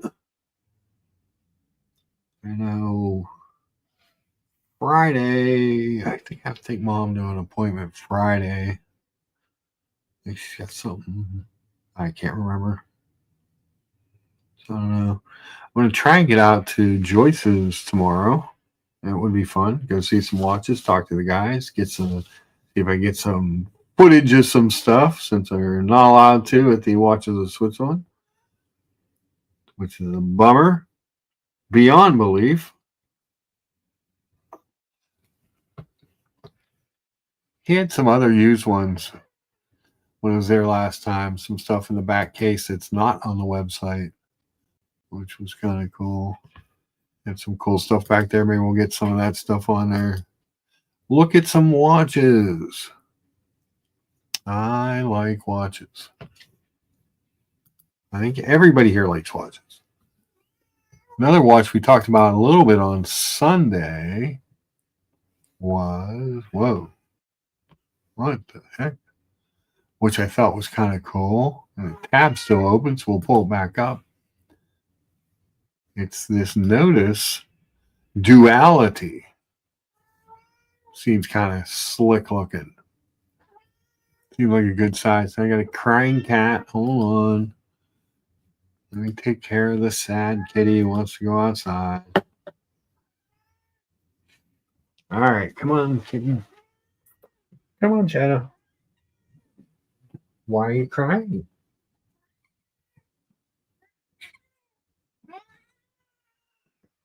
Come on. You act like you just get beaten around here.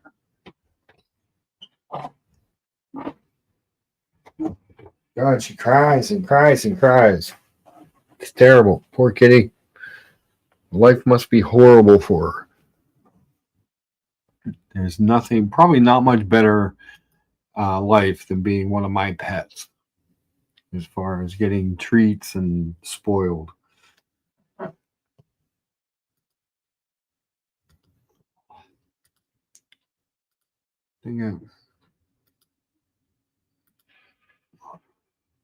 Huh. Yeah, there it goes. Black PVD aerospace. Always like those. Yeah, those are cool. But this duality thing here. So let's go to the specs. Oh, you can select your bezel. 60-minute or 12-hour. Oh, so you, okay. That's cool. Technical specs 316L steel, 40 millimeter watch, 11.5 thick, 48 lug to lug, 20 mil between the lugs, screw down crowns. It looks like all your crowns are screw down. Quickly spring bars, proprietary Node X clasp. The movement, I think, is a Miyota, isn't it? Yeah, Miyota caliber 9015. 41 hours of power reserve. Not much to look at. Look cool. I think these have like a 2-year warranty on them. Isn't that right? 24-month international limited warranty. But this is a brand out of Los Angeles. We were talking about some of the American, like if anybody's on the heels of Christopher Ward from an American standpoint. And Mathis! This brand was one of the ones I talked about. I really said that, like, brands like Monta would probably be the closest. Maybe Jack Mason's starting to make a move that way. But notice people make a couple watches that I enjoy. And this one I actually really think is good looking for the price. You guys know I love a good internal rotating bezel. I think this watch is like $800. Seems like a deal at $800, even with a Miyota movement. This is a very nice kit. Look at that thing. That's a very nice watch. For 800 beans. Apply indices, internal rotating bezel, signed crowns, both screw down. Nice looking bracelet, oystery 3-link looking thing. Kind of a duality case back, I guess. Designed and assembled in Los Angeles. At least they didn't put L. Angeles. They have some kind of micro adjust in, proprietary micro adjust in their clasps. It's supposedly pretty nice. Yeah, $800. Where are you going? The Duality 2 Chasm Black. Like I said, you can pick between this 60-minute or a 12-hour bezel. I don't think I like it as much with the 12-hour bezel. I think the 60-minute bezel is definitely the way to go. Looks more like a traditional dive. It really gives off some Legend Diver vibes. Add that. Yes, exactly. It's an American Longines Legend Diver. It's exactly what it is, my watch channel. It is the real Mathis Dingo. It is. It's really him. But yeah, it's kind of like an American made, American put together, Japanese movement Legend Diver. I thought it was kind of cool looking. We were going over. I had never seen it before Sunday when we were going over some of that stuff. Because I had said that the closest thing to like a Christopher Ward story in an American brand would have been the Montas. And that would be I think the Sky Quest is the one I always think of. Just because I see advertisements for it all the time. Nice Coke bezel layout. 40.7 millimeter case. 47.4 lugs. 11.8 thick. So it's not a big watch. Looks like is that aluminum bezel? Let's see. Yeah, it's bracelet. Does have a micro adjust. 3.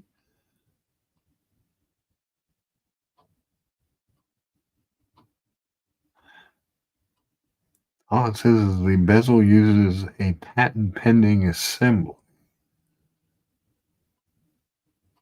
I'm not seeing where it says. People rave about this bracelet that have these. People rave about these watches that have them.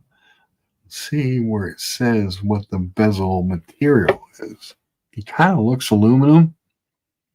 56 hours of power reserve. Monte Caliber M23. I don't know if that's based off of like a Salida or an ETA or whatever. Black dial, applied hour markers, full rhodium surrounds, BGW9, matte finish. Aluminum bezel insert. Yeah, it looked like an aluminum bezel insert. But a cool looking watch for $24.35. But they make other stuff. I really looked at an Ocean King. Well, they make one Ocean King. That's just sort of ho-hum. What's a Noble Voyager? That's very Aqua Terra-esque. Actually reminds me of the new Longines Conquest line. What's just a regular, that also. Oh, we got a Tiffany blue. Nice. Yeah, these guys seem to sell out of their stuff pretty quick.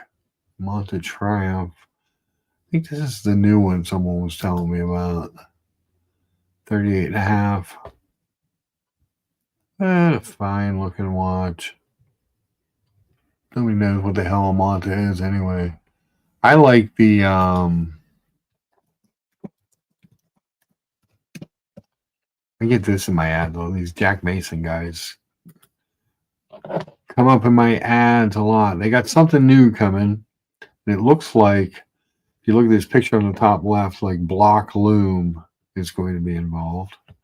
Like they stopped writing Jack Mason on there, went with the Texas Star. These guys are out of Texas. Let's see. So the Stratotimer GMT, I think, is the one that most people know them for. They do a Dr. Pepper for Iridis. That they actually, I guess they got the Dr. Pepper people to sign off on them using Dr. Pepper in the name.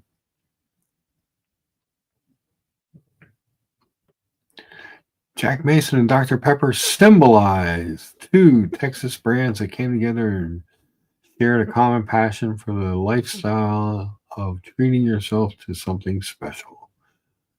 Featuring frosty white metallic dial, this year's Dr. Pepper Stratotimer gives a fresh new look that's cleaner and brighter. It is not a limited edition. Let's see the specs. I don't want to be the first to know. I want to see the specs. Where are the specs? Does it have a quick adjust in the clasp? Open case back with the Dr. Pepper at the Miyota 9075. Kind of interesting way they did the loom there.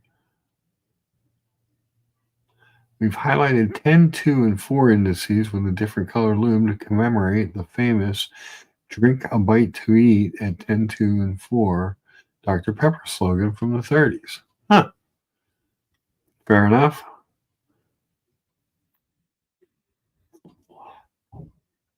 I still don't see the specs. Could we get some specs? Maybe not. All right. Fair enough. How much does that watch? $11.49. Doesn't seem terrible. So I think that's that new Miyota, like with a true GMT movement that they've been using. But that's kind of a cool collab from an American brand.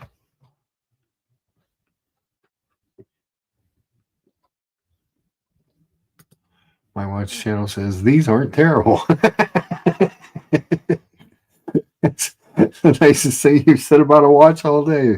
My watch channel. Oh my. Yeah, there's stuff happening. There's people trying to do things, make things, do fun. I would love to see one of these. I should get a hold of them, see if they would send me one to review. That would be kind of cool. I don't care. Send me a junky one. You don't have to send me the Dr. Pepper if you don't want.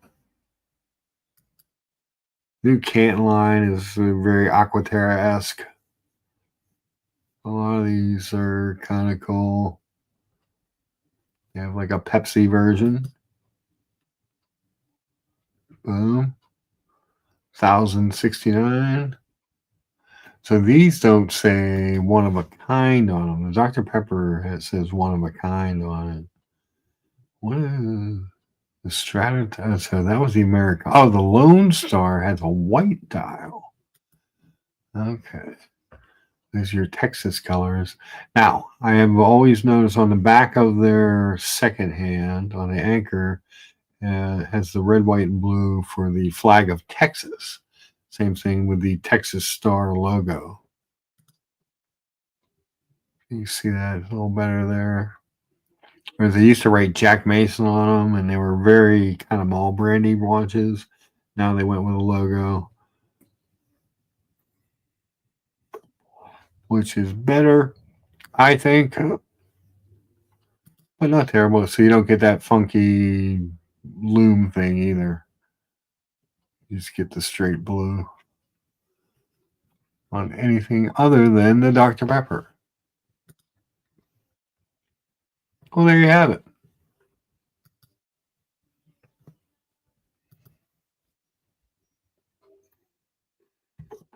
But again, 9:30 tonight on the Colony. Whistleblower. I like this title. Check them out tonight. It says Whistleblower. Patek AD tried to play shady games, so I had to burn them to get my Nautilus. So I wonder if that is the Nautilus in question. Interesting. Interesting.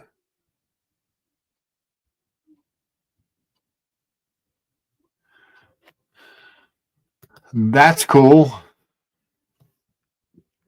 Guys, anything else? There's 17 people still clinging to this live stream. Has anybody got anything? Before we call it a day. We got 2 hours and 35 minutes into this thing. It's sort of just an impromptu live stream since I couldn't do one yesterday. And stuff going on. We're still eagerly awaiting hearing something more about potential employment. That would be cool. We have discussed the fact that the people at the local watches of Switzerland do not know much about watches and are not enthusiastic salespeople, which is a shame.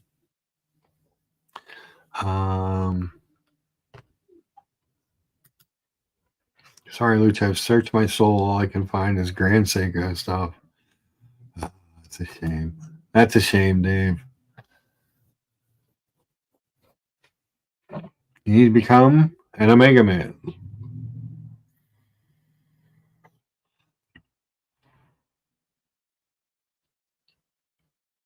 It's the way to go. It's the wave of the future, Dave. Dingo, Dave, Mathis, what's going on? The link is pinned at the top if anyone wants to pop on and save this stream. Otherwise, I'm just advertising other people's streams. But that looks like it should be an interesting show. Patek AD tried to play shady games, so I had to burn them to get my Nautilus. I just want to be the Grand Seiko villain. Yeah, I don't really hate the watches. I'm not crazy about the bracelets, but I hate the name. I can't get past the name. Like I said, that GMTA I tried on at Teddy's. The other ones he had in the case, I mean, they're beautiful. I just can't get past the name Grand Seiko. I want a new name.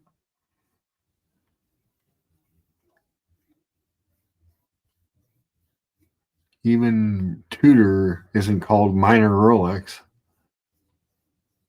King Seiko any better? No, King Seiko is not better, Dave. You're not helping me. King Seiko just sounds like it should be like big, like a big watch.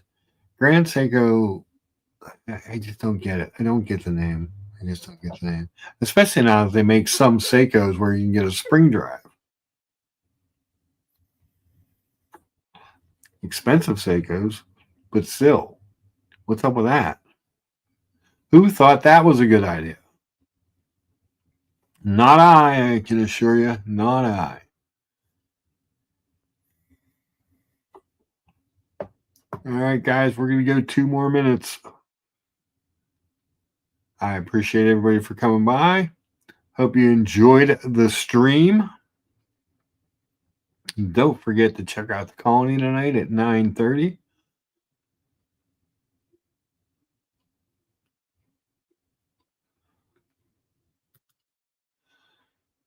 Cod Ken says 80s can adjust to treating people better after all these years of making us play games. It's true. It's true. Yeah, all that comes back. And I've told you guys this before. You know, being on the automotive side of COVID and shortages, seeing what happened there play out and watching the what was happening with watches just a little bit behind. It's all coming back. Your high end stuff is still your high end stuff. Your hype stuff is still your hype stuff, but your average stuff is going to be a problem. And with an AD, with a Rolex AD, the problem is the average stuff for them is what we would consider above average stuff. It's the precious metal stuff. That's why you're seeing so many precious metal watches not being in the weightless category anymore, because those are harder to move. They're harder to move in general, and they have to move them.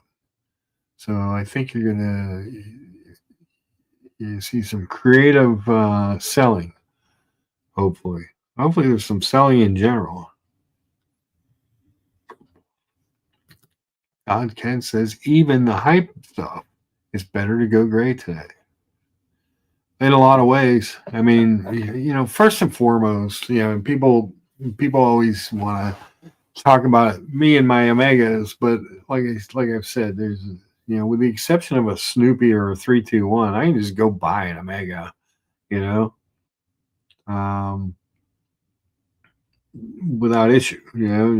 I can just go to the AD, buy an Omega, get a discount, move on with my life. I don't have to buy other stuff to get an Omega. I don't have to bring them pastries. I just go buy my Omega. There's something to be said for that.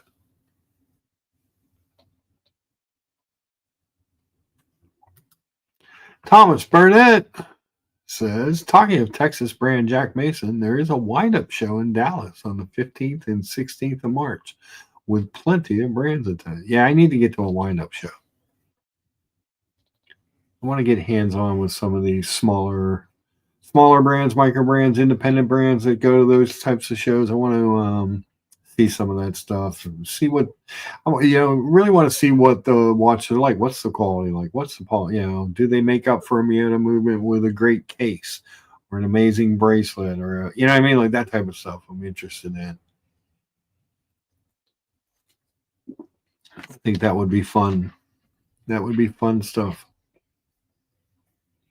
Don't know what you guys are thinking, but a wind-up watch show sounds like a good event. Sounds like fun. Seeing watches. What do we talk? What do we want? Watches. How many do we want? All of them. I just want to see some watches. Thomas Burnett, are you planning the trip to Watches and Wonders? And will you be doing a Rebel live stream onto my stream from Watches and Wonders this year? Because that was fun. You guys who don't know, there was a check on the colony tonight. I don't know if it's still going on or not. And OC and Curly had set up GoFundMe to get Thomas Burnett to Watches and Wonders this year, which I think is a great cause. And last year during Watches and Wonders, Thomas popped onto the Sunday show and started showing us around, which was very cool. You know, so we got to see some of the booths and some of the watches in the windows of where he was at the time, which was pretty slick. One of the highlights of the Luchabetic live streams last year. Might have been Luchabetic time at that point, not Luchabetic Mark. That was back when we were trying to find the right name. Funny, we tried all those names and settled back on the first one, Luchabetic Mark. Crazy how that works. But that was fun. Look forward to seeing your coverage. Don't forget to check out the colony tonight.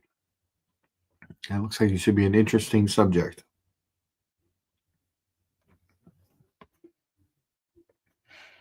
I will be in after church. I have to give my time that I promised again tonight.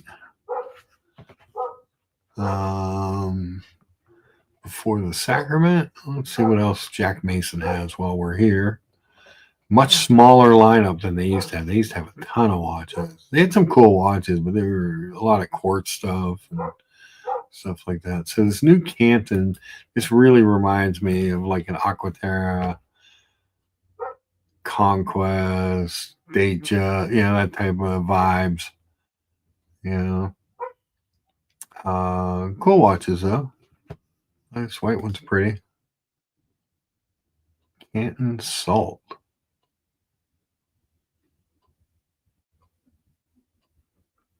What's this retail for? $12.99. It's actually a little bit more than the Strata timer we looked at. Interestingly enough, it's a cool looking case. I did see. Oh, let me see. You know what I want to look at?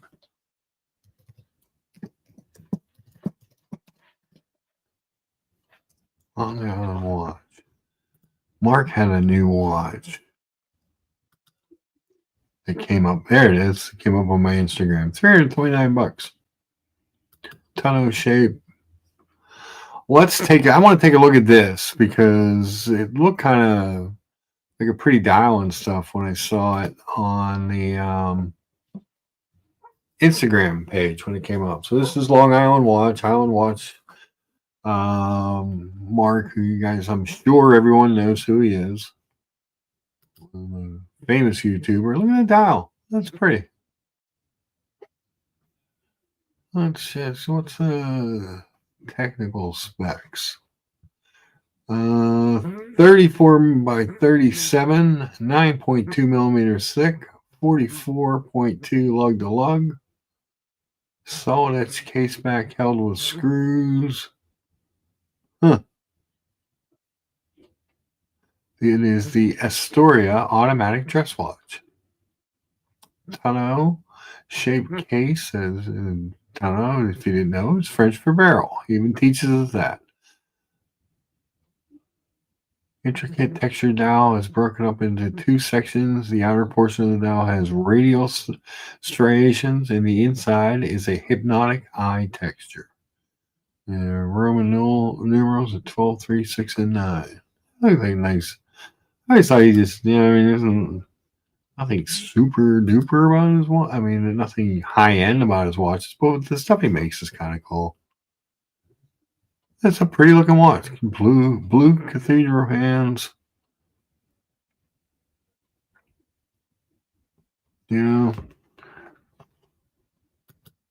That's the kind of watch, like if you, oh, I'm not even showing the damn thing. What the hell is wrong with me? Do not share the tab. Sorry, guys. I wasn't showing the strata timer either. Okay, so this is the Islander Astoria. This came up in my Instagram. This is a new one today. I always said if I had a like if I did clothing like tuxes and stuff for people for weddings and stuff like that, you know, and people are always looking like what to get the groomsmen, and you want them all to look the same. I would get something from this guy. I think I was gonna wear his Diver 65 today and think of Lucha. Nice, not the poor AD sales experience though. Yes, very good. But if I needed, you know, if you were doing something, I would get on the market, you know, see if you get a deal buying 5 of them or something. You know, like everybody's wearing the same watch. That would be kind of cool. Kind of neat. Yeah, nice stuff. His brands, I mean, he carries an awful lot of brands there, including Spinnaker and Squale. It's got some Seikos. Doesn't have a huge Seiko thing anymore, but he does have Lacquer and Marathon. And he does have Formex and Hemel. Aqua Star is always popular in the YouTube verse. These Formex watches, Brian and I talk about these all the time. We just think they're great value for money, especially in this Essence line. You know, around $1,500, you get a heck of a watch for $1,500, and it's a chronometer. You have different sizes. I just like them. Just like them. All right, guys. Really mean it this time. We're gonna have to close out. So we're coming up on 2 hours and 50 minutes. Got enough chat just to keep me going a few extra minutes, but not enough to keep the show moving forward. How many upvotes do we have? What is our upvote count? 28. Geez, there are 2 more people out there that maybe have an upvote and get us to 30. That would be awesome for an impromptu show I set up 15 minutes beforehand. That would be neat. If anybody out there has not hit the upvote button, please do. If you're looking for a watch, you know, I mean, we looked at a number of them. I like the Jack Masons. I like those Montas. I like that Notice. These Formex watches I've always been a fan of, but I've never been able to be hands-on with any of them. So maybe I do need to visit a wind-up watch deal. Market Long Island Watch always seems like a good guy. He's got something. Go see him. If you're looking for something in Omega, Breitling, Oris, Norcane, Zodiac, or anything they might have in their pre-owned, please reach out to my guys at Joyce's Jewelers. They're fun, interesting guys, make great deals, and they're just watch guys. That's the whole appeal of that place is getting to talk to a watch guy. Anybody else got anything? All right, guys. I guess we're going to looch our way on out of this place. Thanks, everybody, for stopping by. Uh-oh. Hold on. Saved by the bell. Thomas Burnett, what's going on? Hi, Marky. How you doing? Sorry I'm a bit late. I've just come back from the gym and I've just realised you were on. So I'll tune in and hop on. I hope you know. Are you flagging? You want to wind it up? Oh, we can go a little bit longer. That's fine. What's going on with you? Hey, just you know, just chilling tonight. It's 8:35 in the UK. So have you had some lucha lunch yet? We did. I have not had lunch yet, but I did do. Hold on. Show's Lucha's breakfast. So we did. I told you guys I had all that taco, all that Mexican stuff. So Tacos. Oh, We did nice. egg white breakfast tacos with chorizo, onion, cilantro, salsa, guac, and then I had made that Mexican chorizo fried rice the other night, so I still had some of that left over. So we had it with that. A delicious breakfast. Hard to beat. Can you pull stuff up if I WhatsApp it? Can you put it in the private chat? I can't get my WhatsApp to work on my computer. Right. Dingo sent me a bunch. Dingo Dave sent me a bunch of pictures, but I wasn't able to pull them over. Or if you could send it to luchabetic at Gmail. Either way is easier. And Dingo, if you want to send those pictures, you send over to luchabetic at Gmail. That's an easier way for me to pull them up. Oh, BWAS sent me his glycine. Oh, jeez. Hold on. Oh man, let me show this. BW sent me a picture of his old glycine airman. We were talking about your buddy, the ID guy. Oh yeah. And I said, it's funny. They'd be showing like a Patek and Rolex and an Omega, and then all of a sudden there'd be some random glycine airman that I'd never seen before would come up, and he would give them all the same. He didn't. I love glycine. I really like them. I mean, they invented the GMT basically, didn't they? With the airman. Yeah, they just did a cool watch. And the 24-hour dial. Yeah. A reminder: if you do send me something in my inbox, just tell me that it's there, because I shut off my phone messages when I do the streams. Hold on, let me see what else is over there. Anything else?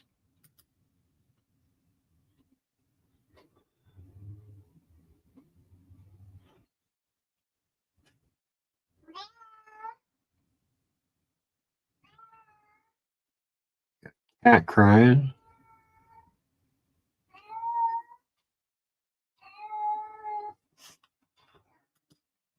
You'd swear that poor cat was just beaten, Thomas.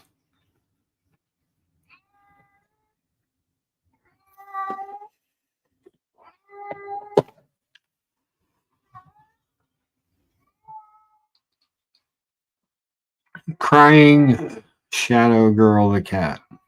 Oh. Are you familiar with many micro brands then? Some of them. Who'd you have in mind? Shadow, stop.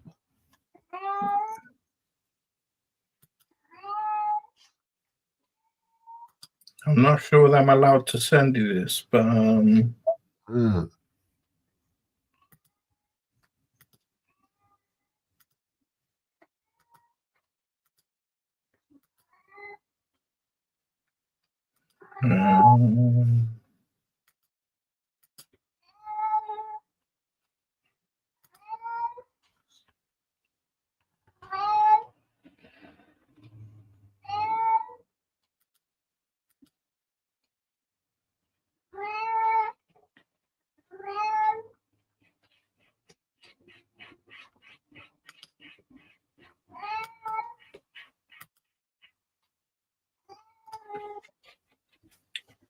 what brand would you consider, like, if you had a levels of true perfection, best of the best, incredible, really good, and decent enough?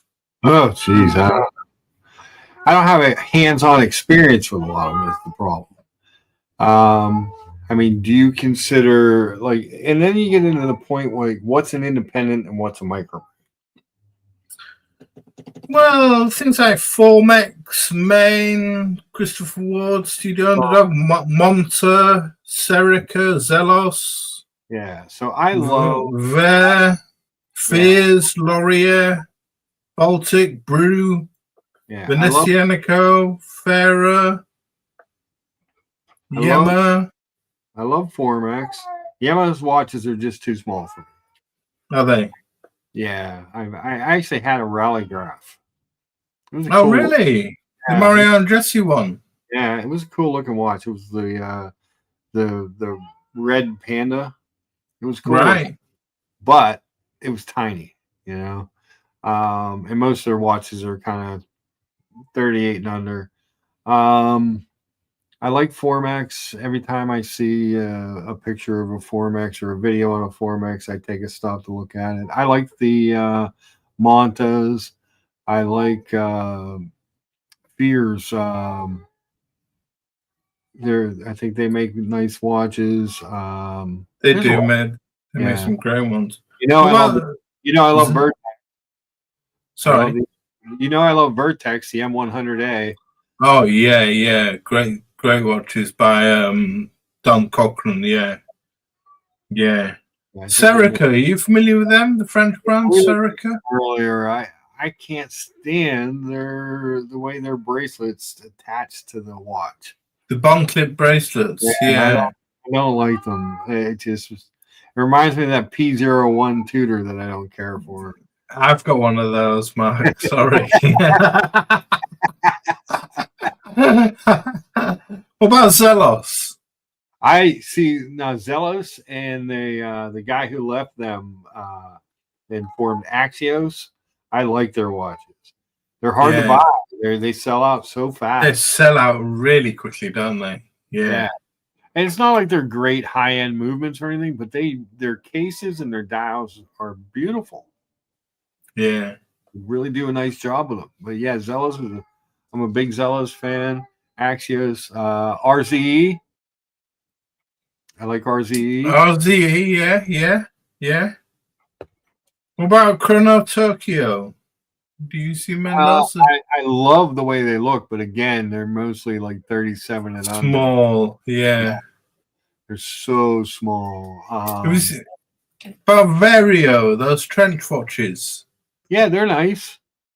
Again, smaller maybe though. Yeah. But a lot of these micro brands do really small stuff. And for me, that just doesn't work. You know what I mean? Brew? Have you seen it? Are you a fan of them? Yeah, I actually owned a Brew for a while. Did you? Yeah, the blue Retromatic. Right. That was a nice watch. I got a thing actually from. I want to see if I can find it.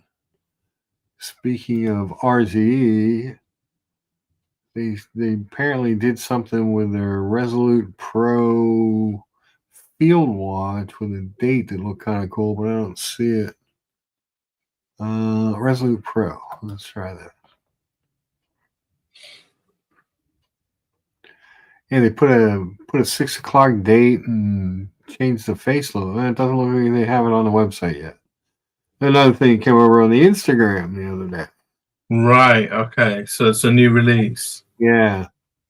Does not look like it has made the deal, but I always thought that this watch I always liked. Hold on, let me find. It was the new Fortitude. This one right here. Yeah. Okay. GMT.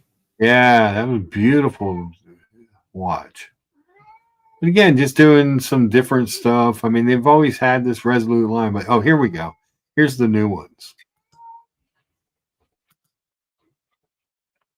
Right. Nice. That looks like a bit like an RS Pro Pilot with that bezel, doesn't it? Pro Pilot X, yeah. Yeah.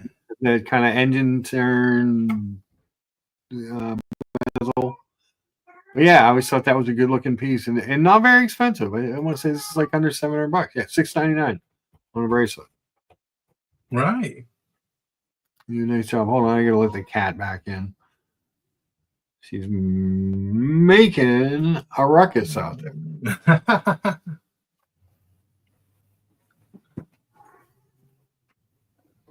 How's the track going? Dingo Dave, you're up early, mate. It's must be early doors in Australia. Cloud Ken, how you doing, my friend? Yeah, I'm not sure how many people are left because I told them I was shutting the stream down. Though. Right. Okay. There's only 12 people left watching. Oh, Milk. Good to see you, my friend. Always nice to see when people stop by, but yeah, it's my bad. I told them I was heading out, so I think everybody started. Yeah. Stream. I mean, Vaer. Do you know their watches? They're another American brand from California. Who's that? Vaer. Vaer. I've heard of them before. Hold on.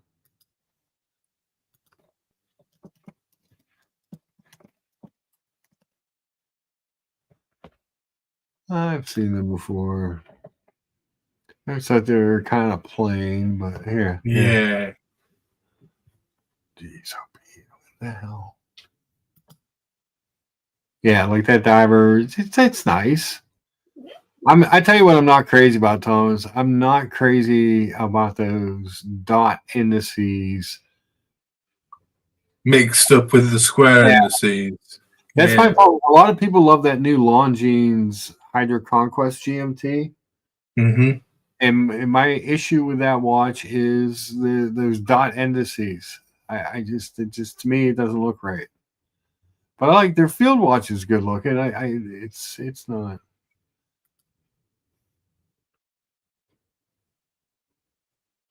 Oh, so it doesn't throw back. You can get it in a 40, which is nice. You don't have to get the 36. It's not a bad looking watch, but it's not special. You know what I mean? It's very vertexy. Yeah.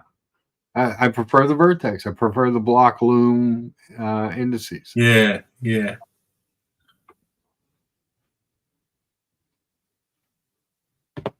But yeah, they just never really did. They're okay. You know what I mean? Yeah. What about Studio Underdog? Do you like their chronographs with the bright, big, bright colors? I mean, the watermelon was cool when it first came out. But it's worn off a bit now, I say. Yeah, like when I look at the other ones, like the pizza one, I'm like, no. I didn't like the pizza one. No. Let's see. I thought their field watch. I hate these screws on it on this O2 series. Right. Like it just looked kind of lazy to me. You know what I mean? Like it really it ruins the dial for me. I love those kind of floating Arabics and stuff. Like there's parts about the watch I like, but those screws just don't do it. It's funny, isn't it? It's funny that they put those on. I mean, it's a layered dial, I guess, because it's is writing assembled in Great Britain new on these? I don't really remember seeing that before. I'm not too sure, to be honest with you. But it's like the salmon's nice. I mean, the watermelon was the watch. Yeah. It's a classic, isn't it? Yeah, it really is. And it was the one that got all the attention, and it was the best. But overall, I mean, these are seagulls, aren't they? Yeah, Seagull ST19 movements. It's just about making an interesting looking dial. I guess that's okay. I like the way they use the term AmeriQuartz. I do too. That was Vaer AmeriQuartz. And don't get me wrong, I'm not opposed to a nice mecha quartz movement, you know, like in a brew or something. But this, I don't know. I don't know if this lasts because there's no watchmaking. They're not even like making the movement their own. You know what I mean? Like it's just it's more fashiony type watch, really, isn't it? It's a bit of colour to chuck into the collection. Yeah. I mean, one I like prefer for color is Anno Dane. Have you seen Oh that my one? God, these are beautiful. Yeah, but you're on a waiting list.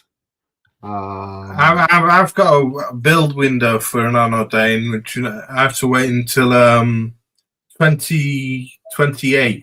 Yeah, I mean it's crazy, and I get it. It's hard to do, with the stuff they do. They're absolutely gorgeous.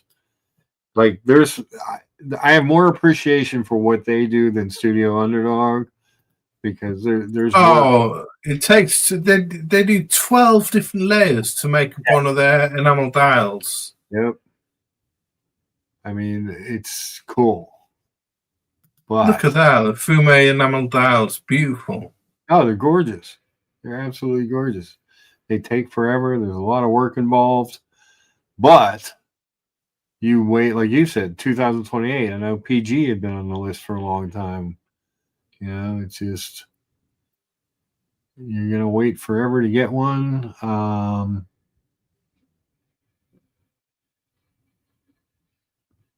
They even have like their hold on watches. There we go. Yeah, the Model 1 is the one I'm after. Oh yeah, and the Model 2s are just sort of. I think these are being put out there to keep it's probably like a keep the company afloat kind of watch. Right. They have to have something they can sell a little quicker, get to market, get into people's hands, get people to, talking about them a little more. I mean, that's a fine looking watch, but there's nothing special, is there? No. There's nothing special. It's just a watch. But I'm sure there are people $3,000. Jeez. I'm sure there are people that will buy that watch with hopes that it'll move them up the list for one of the enamel dials, Mm.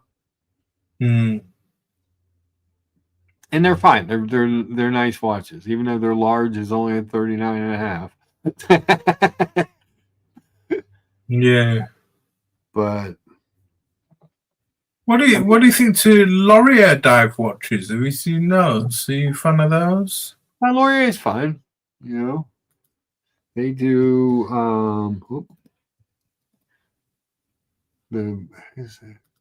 what's Ali Reza say? There's a point where the wait for the likes of Anno Dane or that once Icelandic company just sells the experience at these prices. Yeah. Yeah, I get what you're saying, Ali. Yeah.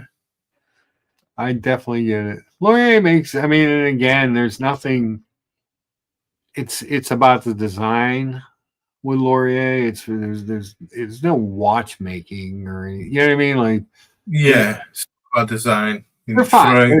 Throwing the movement. Yeah. These are, so like these Falcons. It's a nice looking field watch. It's a 1016 sort of Rolex 1016 Explorer. Myoda 955. Let's see. Oh, they don't do sapphire crystals. They're all the dimensions on this one, 36 by 4. It's a standard field watch. There's one, maybe it's a Neptune or something. Let me see what else they have. It might be the Neptune, that one. Or is it? Or the Hydra. Yeah, Neptune, Hydra. Oh, this GMT one, the Hyperion. I always thought this was nice. It was just a nice looking watch. Nothing super special, but just a nice looking watch for $600. I don't like that oyster quartz bracelet they've got. Yeah. But everything they do is a nod to something else, I actually thought these Zephyrs were nice looking. I just showed Mark at Long Island Watch just came out with his tonneau chain. Yeah, he has, hasn't he? I saw actually as Ali Reza's comments up there. Mark from Long Island Watch was on JJ's Watch Hangout, the Watch Hangout last night, and that's right. I forgot. It was a really good show. Yeah, he just came on and did a big. Good guy like Mark. Yeah. probably buy his watch before I would buy this.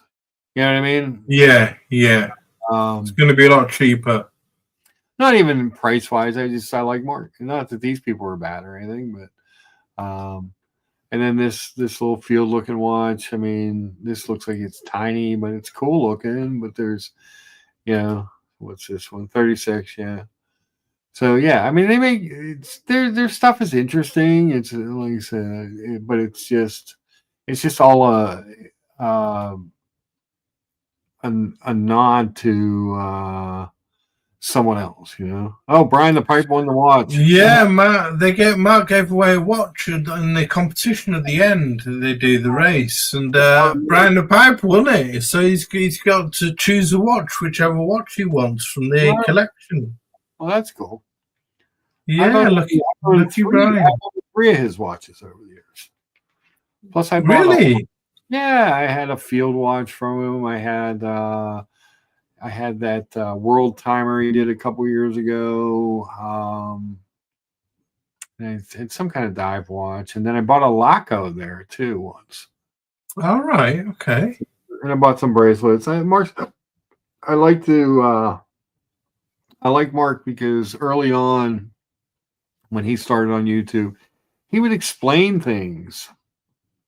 You know what I mean? He would do these videos like showing how to do this, how to change your bracelet without scratching your watch. How to, what I mean, like stuff like that. I always appreciated him. So what about that upcoming brand that sort of they're doing quite well for themselves, Venezianico? Have you seen any of their watches? Yeah, Mathis just bought one. Really? Yeah. Right. Mathis. They did aventurine dials and all sorts, didn't they? And yeah. They're okay. I think they're doing more now. They're one of those brands that's doing more now than they did before. But here's a malachite dial. Right. That they did. Mathis bought. The frick did he buy? He bought one of these asshole watches. I mean, our Arsenal watches. No, that's not it. Well, maybe it is. It was this one. Yeah, the ultra black. Yeah, nice. Yeah, and he bought. That's very, very, very Moser-esque, that, isn't it? Very Moser vibes coming off that. Yeah, kind of. Yeah, sort of Chopek looking too. Yeah, the coin edge on the bezel, the bracelet. Oh, you mean the Chopek Antarctique? Yeah. Yeah, a little bit, yeah. Fine. You know what I mean? It's fine. It's, you know what I mean? Like, they're fine.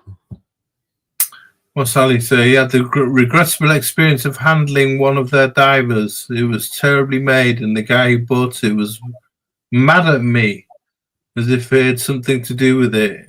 See, I've heard before of people having not the greatest customer experiences with them. Mathis seemed fine with his watch. I mean, like I said, he got the bracelet with it. It's fine. It's you know, had a little Parmigiani, little Antarctique in it. Look to it. I mean, they're doing better stuff than they do. The Parmigiani Tonda PF, yeah. What's your thoughts on Christopher Ward? I mean, they seem to be a darling of the YouTube sphere at the moment, don't they? Yeah, I mean, they have been for the last few years. I mean, I like what they do. I think they, started off making the kind of cheap dive watches, and they started off making homage watches, a lot of them, I think. Yeah. But then they started expanding, and then when they did the Belcanto, that got them a whole lot of notoriety. I think the 12. Brian and I talked about liking the 12 better than a lot of the higher end watches, integrated sports bracelets. Really? Right. Yeah, we were talking about that on Sunday, how much that we like the look of the 12. And for the money, how we thought it was a much better value than a lot of things that are out there on the market. Right, interesting. I mean, it's great value for money. Great value for money, and they've got the 12. Is it 12X, the skeletonized one, which is the 12X. Which has got the in-house movement. Mm-hmm. But I'll be honest with you, if I was looking to buy another PRX, I would probably skip that, pay a couple $100 extra and buy a 12. Yeah. Take care, Ali. Glad you got the show. Ali says, caught you for only the second time live, but have to get life things here. Cheers. Cheers, Ali Reza. Good to see you, sir. Yeah, I think a lot of what they do is really good. I thought the 12 was brilliant. I'll show you the watch. Hold on. I owned one Christopher Ward. Had a little bit of a bad experience. Was it a Trident? Hold on, you'll see. It was cool. A Sealander? It was a cool watch. A friend of mine bought it because he loved it. Oh, I'm in the wrong screen, Thomas. I'm going to shut off the show. I don't think it's in their current collection. Let me look it up.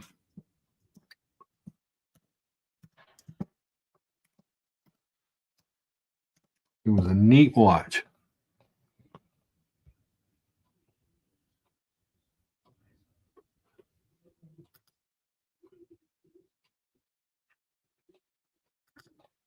All right, okay. The C60 hashtag Tide. It had an illuminated wave dial. Right. Kind of a see-through dial that illuminated. That's a bad. Let's see the Scottish watches review. There it is, right there. Yeah, John D's got a good point. Christopher Ward does a good stuff in that price range for something that hasn't really been around for all that long. Yeah. I mean, they've been around for about a decade now, I guess. Yeah. But they expand what they do a little bit at a time. They don't go crazy with it. But this watch was a fine watch. It's really nice. Like I said, the one I had didn't say Christopher Ward. They had turned over and had the flag, the dual flag. Yeah, the new logo. Yeah. It was a chronometer grade Solita.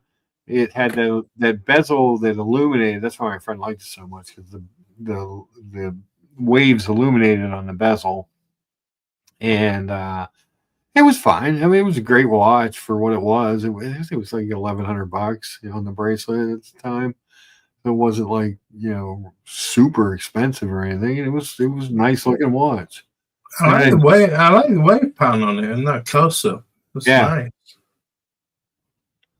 John D reminds us that a decade isn't long compared to some others. Yes. What do you think of Fairer watches? That's another British brand. I really like some of theirs. They're nice and colourful. Yeah, we looked at them a little bit on Sunday. Because they're another one that comes up in my Instagram feed all the time. Yeah, really colourful. Yeah, very colorful. Nice looking watches. I like, let's see. Let's look at the GMT collection. I don't know if they still make this one or not. This one that used to come up all the time, and I was like, that's just a good clean here. Good clean. The three-hander is one. Just a nice, clean looking watch, Yeah. Nothing wrong with that at all.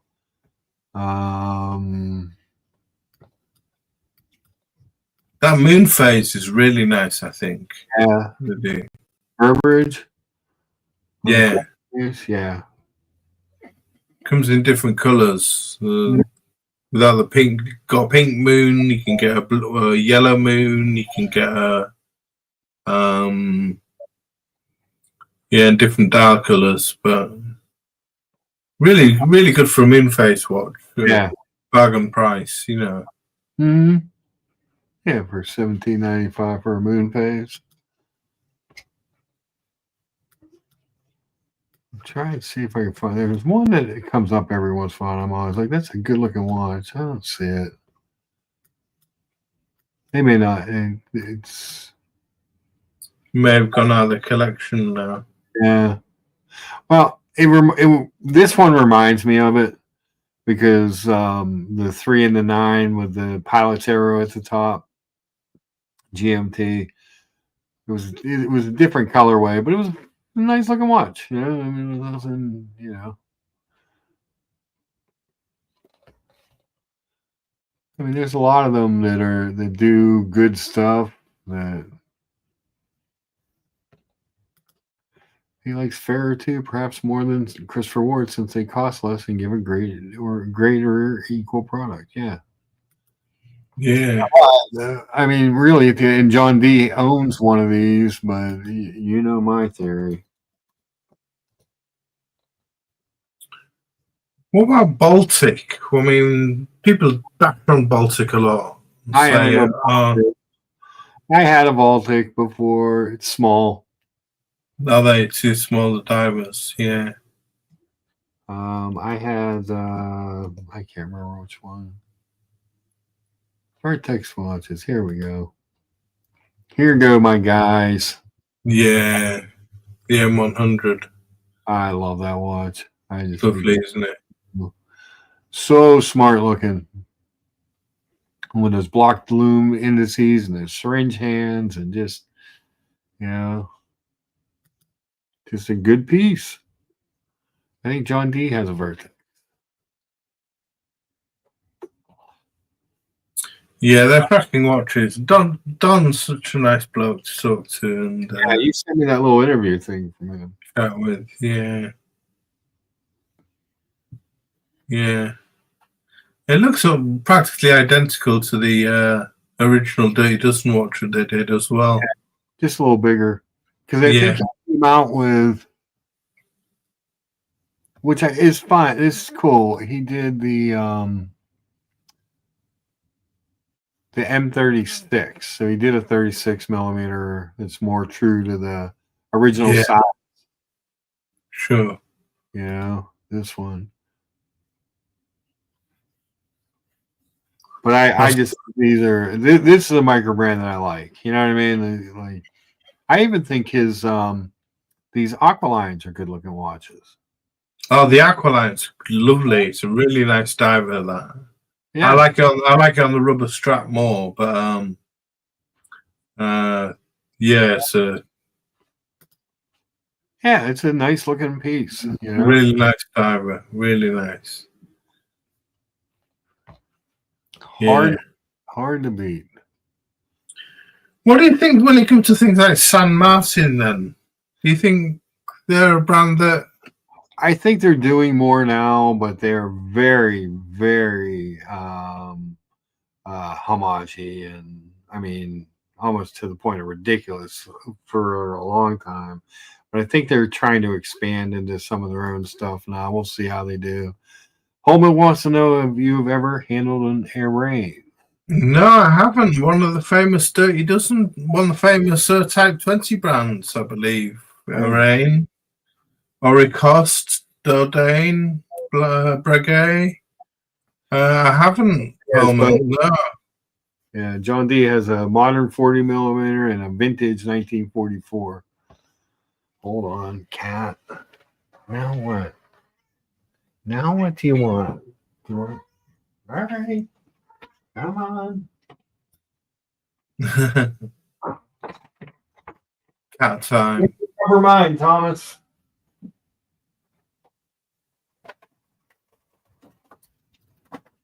Blood sugar's a little low. You guys excuse me while I eat some peanut butter crackers. Yeah. Do you want to go off and get some lunch, Mark? Do you want to? Yeah, here a little bit. We'll see what's going on. I want to look up what's an Arraign. Arraign, they're pilot's watches. Look them up. Arraign Type 20 or just Arraign in general. Look up the brand. Go to the brand's page. See what they've got. Let's take a look here.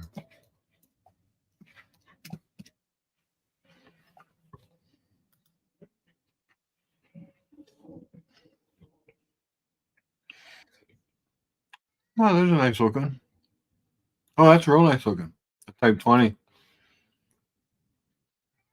They did that one second from right at the top. There was a collaboration with Second.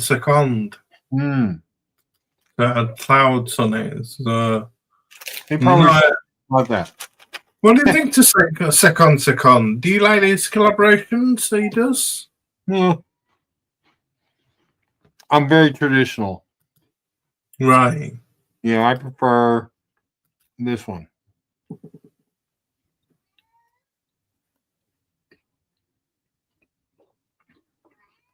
Hallmark says they have a Type 20 watch and a Glacé original CQ type style watch. Diver.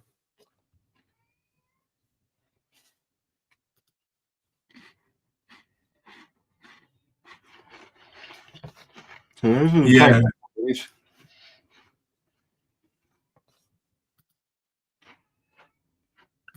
Yeah, Type 20 I really like Hallmark. Oh, those do look like a glass shooter, don't they? Wow. Yeah, they got the same dial layout, numeral and batons. Same hand. Marine. Yeah, same hand. I like this Seuss Marine because I'm a fan of the Glacé CQ. I actually prefer it to sort of standard Rolex layout. I really like that Seuss Marine. Really like it.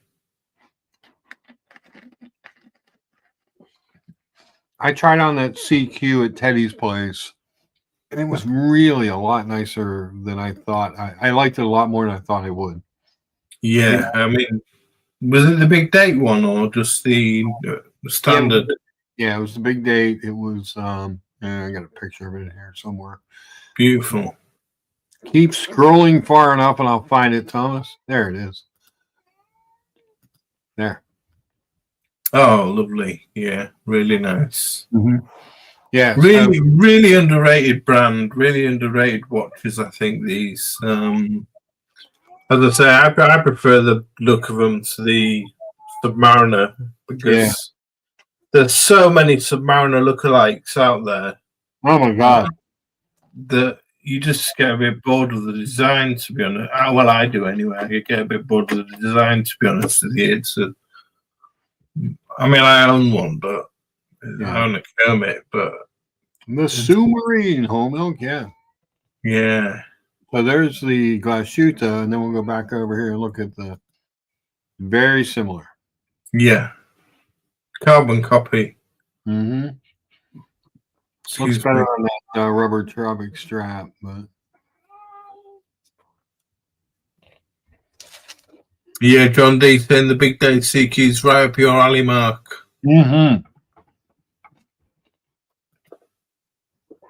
Right, 100% up my alley.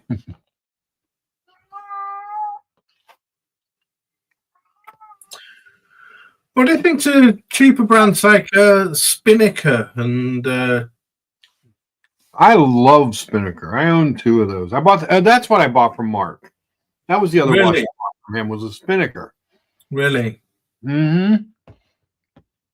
I think they make really fun watches.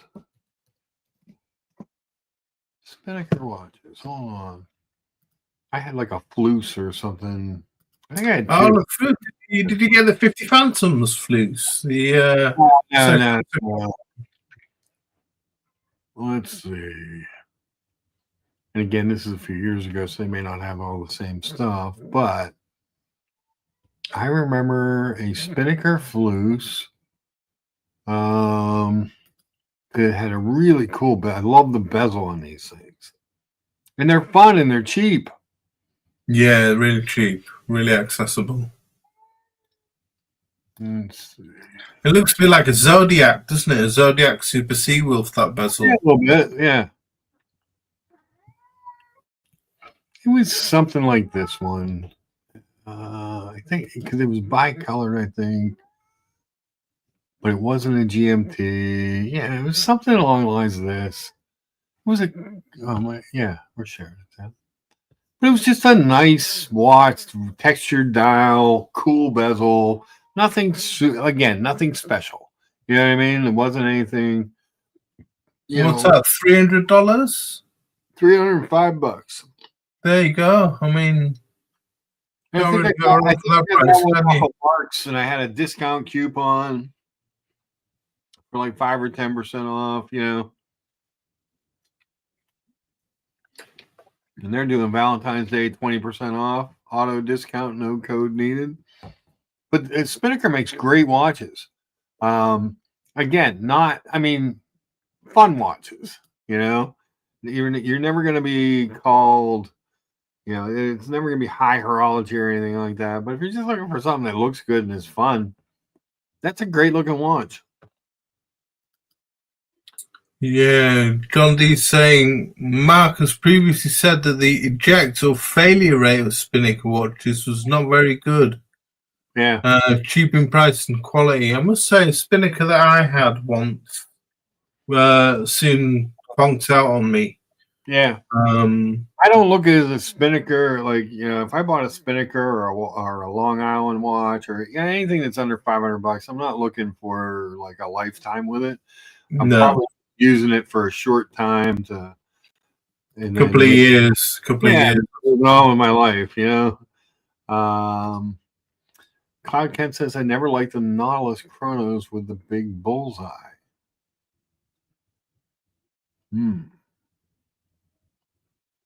Dingo Dave's got a Spinnaker, and he needed to get his fix. Yeah, I think they're like Mayato moments or something in them. Yeah, they're not. They're just fun looking watches. It's all about the dial and the look, and that I like their bezels, and I think that bezel loom too. Right. What about Trasker? Have you ever had a Trasker? No, I've never had one. I like the way they look, but again, small. Small. Yeah, there's the bezel. Yeah, it was just a fun watch. Yeah, Trasker. A lot of those brands, you know, I tried Furlan Mori. I had a Rosso Grigio, small. I tried Baltic, small. You know, I mean, there's a lot of them that I've tried. Just yeah, like Chrono Tokyo, Furlan Mori. I love the designs, but like you say, they're a little bit too small, aren't they? They usually come in with mecha quartz movements, which I don't mind. Quartz. Again, there's nothing wrong with it. Nothing wrong with it at all. Mecha quartz movements. $500-$600 watch. I almost prefer a mecha quartz because I think it's going to last longer. It's accurate. You don't have to. You don't have to wear it regularly. You can pick it up and it'll still be telling the right time in 6 weeks. You know, when you put it on. And yeah, they're just these micro brands are fun watches. I mean, they were saying on the watch hangout last night, you know, these people have like 40 watches or something. Mm-hmm. It's because they're cheap, fun, accessible watches. Why not? Just sort of ones that you wear occasionally. There is a danger to end up with a box full of shitters. Yeah, like you can do that. Yeah, absolutely. You go through phases. I think people as watch collectors, and I think most watch collectors usually go through the microbrand phase at some point. Yeah, and I think a lot of it isn't even really as much of a phase as it is a you want to play around with stuff. You know? Yeah. Hi, Patel Philippe. Good to see you, my friend. Yeah, I think it's all about playing around with stuff in the microbrand sphere. So here's my Christopher Ward hashtag tied. See, the bezel loom was really cool. Yeah, It strong. was a nice watch. It was like, I will tell you, the bracelet on that watch was really good. Really? It was a really good bracelet. It had micro adjust in it. It was solid. It was one of those just good pieces. But my buddy was obsessed with this watch because the loom. You know what I mean? He was just obsessed. But here's my brew. Hold on. Let me get a front picture of it, maybe. There you go. All right. Okay. So it's a compacts. That was a Mecha Quartz as well. I like that actually more than their sort of signature model, which is that one with the 3 o'clock subdial and then one so like 10 o'clock or 11 o'clock. Yeah, that was a great, cool watch. With the integrated bracelet. Here's my Furlan Mari. Oh, that's nice. I like that. Beautiful watch. Just terribly small. I like that. The lugs on it were really cool. The dial was nice. It was a Mecha Quartz. It was fun. It was like $500-600 bucks. It wasn't, it didn't break the bank or anything.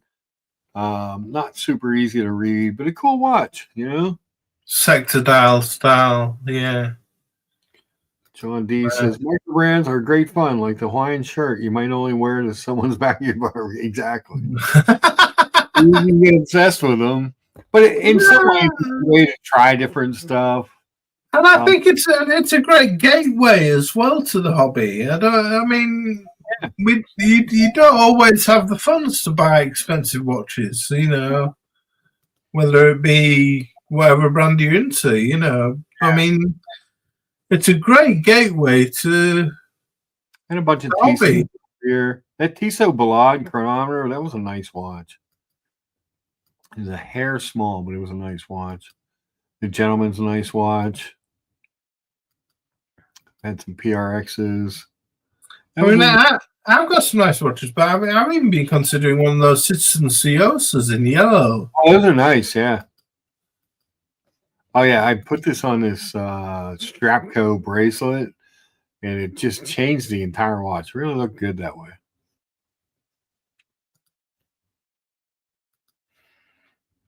Yeah, it was a good little watch. But again, and stuff like that, if you buy it inexpensive and you can move it, you really don't get hurt. Absolutely. Yeah, you can move them on. Yeah. But that was a fine watch as well. It's just yeah. I mean, you're gonna lose a bit of money if you move it on. Probably you're gonna lose about 50%.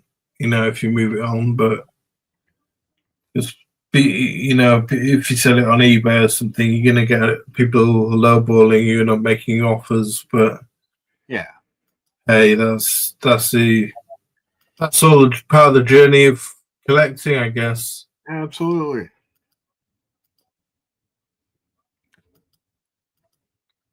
That was a nice watch. That Horus. I bought both those. I had those for short times just because I saw them. They were cheap. I got them both for around $900, brand new on WatchMax. What do you think, Suarez? I mean, I'm a big fan. Are you? I quite like the big pilots.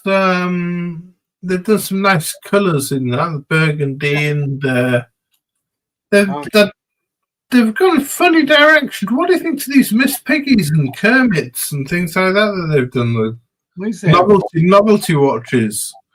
Are they just a bit of fun, do you think? Or they do some fun stuff, and they do a lot of good charity work and collabs for different organizations. I don't have a problem. They're great in the watch community. Like they go out and put on events or attend events and do, what I mean? Like they're good corporate citizens. So I like them. Right. Okay. I didn't know that. Yeah, they have an Airstream trailer. They take out to different events and stuff, and I mean they're fun. You know, they're fine with what they do. It's nothing super special or anything like that, but they're nice watches. Yeah.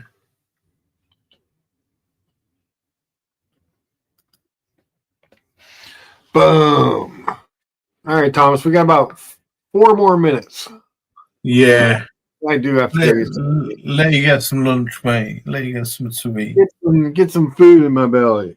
Absolutely. That comes first, my friend. Yeah. I'm stressed out waiting to hear about this job. I got to get ready to go to church and help out there. Oh, yeah. What are you helping out doing? What's going down there?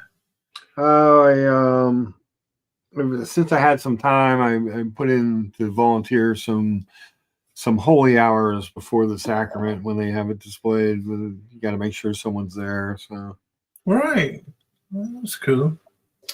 I'm a good Catholic, Thomas. Oh, it's good to hear there's some good Catholics. 1 or 2 of us left, I guess. Yeah. Yeah. But you got to do your thing. I always feel like, I am not wealthy beyond me, blah, blah, blah, but I've always been able to have a good job, provide, get some extras. I feel very blessed, Absolutely. Even with some of the health stuff I've had, I've been able to move past it, move on, and get good care. So I'm a very blessed person. That's why I always say every week, Thomas, do something nice for someone, say something nice to someone, and be the light you would like to see shining through others. Absolutely. Fine. Wise words from being preached by our Mark here up above. Lucha words. Lucha words. Yeah, or it's just I like a lot of the stuff they do. I think they just do, kind of cool stuff for what it is. They don't try. I don't like their in-house movement stuff, but that's just because I think it takes away from their where they're really price point wise, where they need to be, Yeah.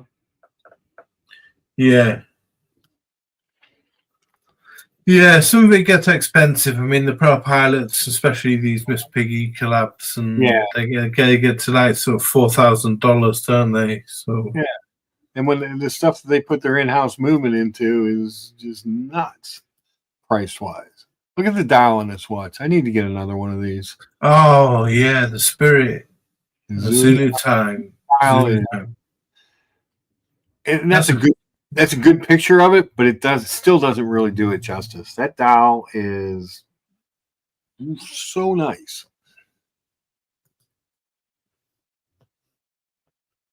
How you doing, Akribia Lover? Good to see you, my friend. What's happening, Akribia Lover?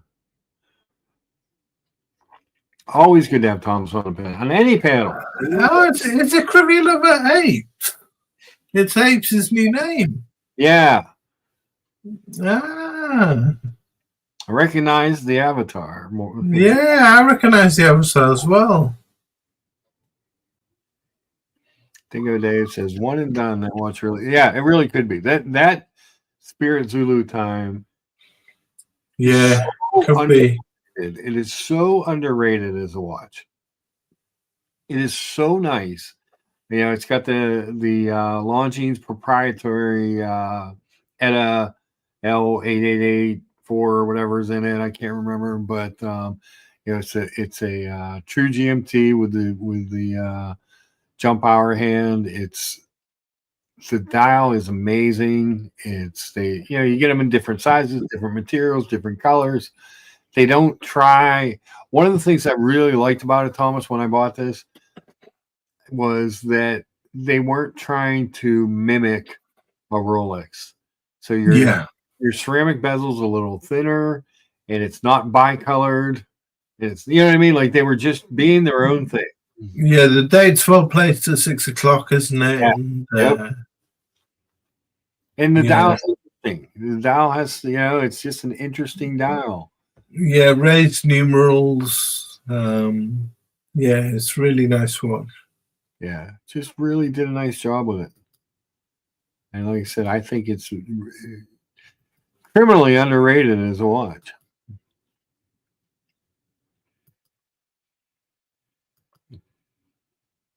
A beauty.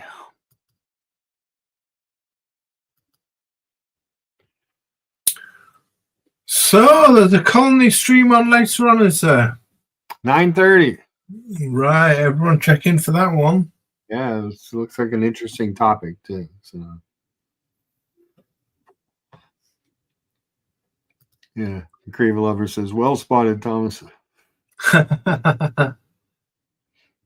Thank God, Dave. There's no hiding, apes.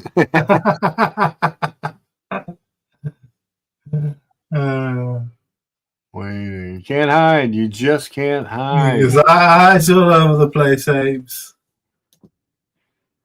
What's your favorite Acrivia then, Acrivia lover? Or do you prefer Reshepi in general?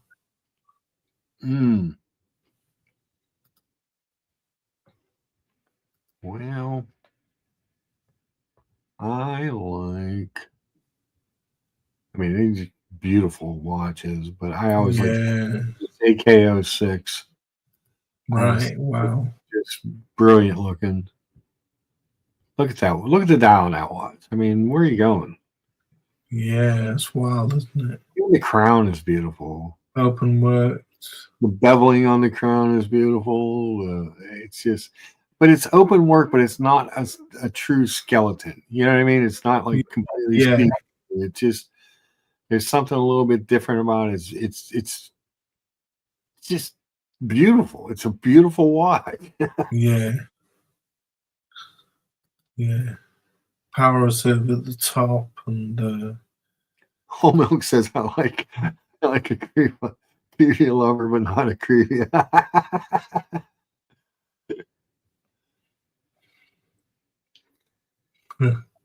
I remember going to bumping into the Acrivia and Reshepi workshop in Geneva, last Watches and Wonders. Yeah. Which is out at a bar with some friends, just on the side street. Yeah. It was amazing. But like they're beautiful watches, except for Giuseppe is obviously, I mean, that's just a classic, beautiful sector dial. It's a great play on a sector dial, and it's just amazing watch. The anti-magnetic, yeah. Yeah, I mean, these are just beautiful watches, you know? Yeah, the chronometric contemporary, that's a really nice one. Love it. Just, you know, what they do well. Absolutely, yeah. Lovely watches. Yeah, the Giuseppe, this is the one, or yeah, this one, yeah. The chronometric anti-magnetic.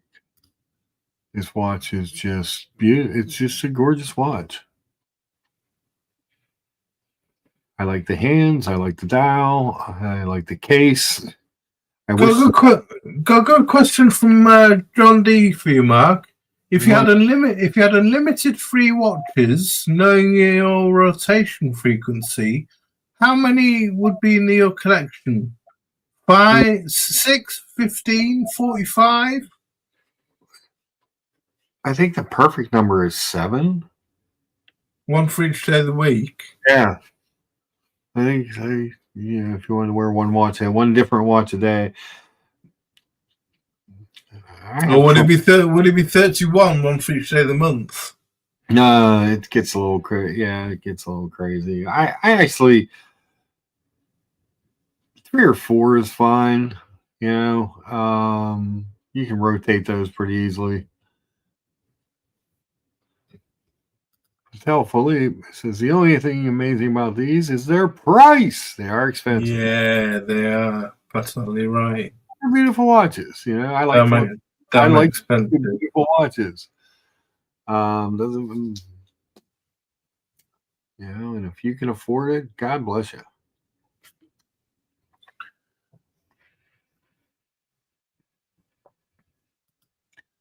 Roger Smith a few years ago were like 100K ish. I know someone who got an allocation, but 3 years later it jumped to 300K. Yeah. Yeah. Yeah. Some of that stuff is just ridiculously priced. Doesn't mean I don't like to look at them. It just means that, you know, if I'm much, and again, I'm a three-hander guy. Do something with a three-hand watch that makes me interested in it. That's why I like the 5226G. You know, it's just a beautiful layout. That's why I like that Zulu time. It's a beautiful layout.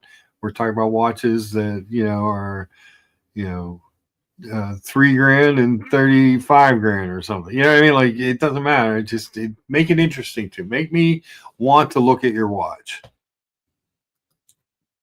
Yeah, but in the independent discussion, everyone is quick to point out how much better they are. I don't think that's true. I know a lot of people do that, but then don't compare the prices to Trinity pieces that aren't really that far behind in quality. I agree with you 100% there. I don't think price means better. Yeah, I mean, he likes Laurent Ferrier as well, he's saying, Patel Philippe. And I think they're gorgeous watches. The Gallet Square is probably one of my favorite, nice and simple and gorgeous. But yeah, like Tab 1999 is saying, Fears make smashing watches. I think they make great one. I'm a big fan of their Brunswick 38mm with a salmon dial. Yeah, Evan G had a purple queen, like it was an ode to the queen, and that he had gotten from them, and it had a purplish style, and it was gorgeous watch. It was a really pretty watch. Yeah, for the money. I also agree. I like Laurent Ferrier. It's great bang for the buck for what you get as well. Yeah, amazing. I think you get that independent watchmaking at a much better price with them. Amazing watchmaking, yeah, and they fall on the secondary market. Unfortunately, Laurent Ferrier, they're not that popular. Well, so they're not propped up by someone like a Watchbox. Yeah, and they made a bunch of watches. They made too many, probably. But they're beautiful. I will tell you this: on the list of things that he will not sell, George Voorhees, who has an amazing watch collection, his Laurent Ferrier is on that list. Has he got Grand Sport? The I can't remember. Integrated bracelet one. No, it's on a strap. Right, so it'll be a Gallet. Yeah, but it's that's on his list of I won't sell it. Or even the what's it called? I've forgotten the name of the model, but the dual time, the twin time. That's a gorgeous one. Mm-hmm. Yeah, beautiful. Whole Milk says Laurent Ferrier's problem is that Laurent is old and not public facing, so it has less cachet than an equivalent independent. You can see that. Super chat from Telpolite. Thank you, Tom. Your thoughts on Charles Frodsham pieces from England? You know what, Patel? The first I heard of Charles Frodsham was when TGV spruiked on about his dad's pocket watch. I've never heard of Charles Frodsham. I have no experience with them at all. No, I haven't seen one before. I've never. I'd love to learn a bit more about them. I'd love to see one. I'd love to. I gather they're very high grade watches. Yeah. just know nothing about them, to be honest with you. Well, sorry to give you a crap answer. You got 20 seconds there, Thomas? Have I got? Yeah, sure. Let's watch this 20-second video that's on their website. Yeah.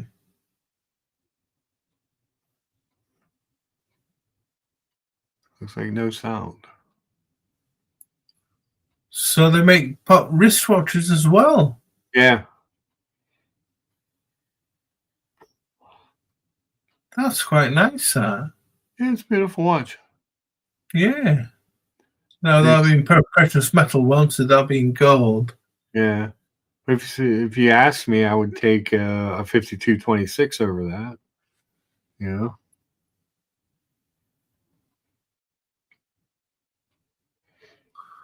With blue numerals. Interesting. Yeah. Blue applied numerals. It's going to cost a lot, I would imagine, that. I would imagine it's very expensive. Yeah.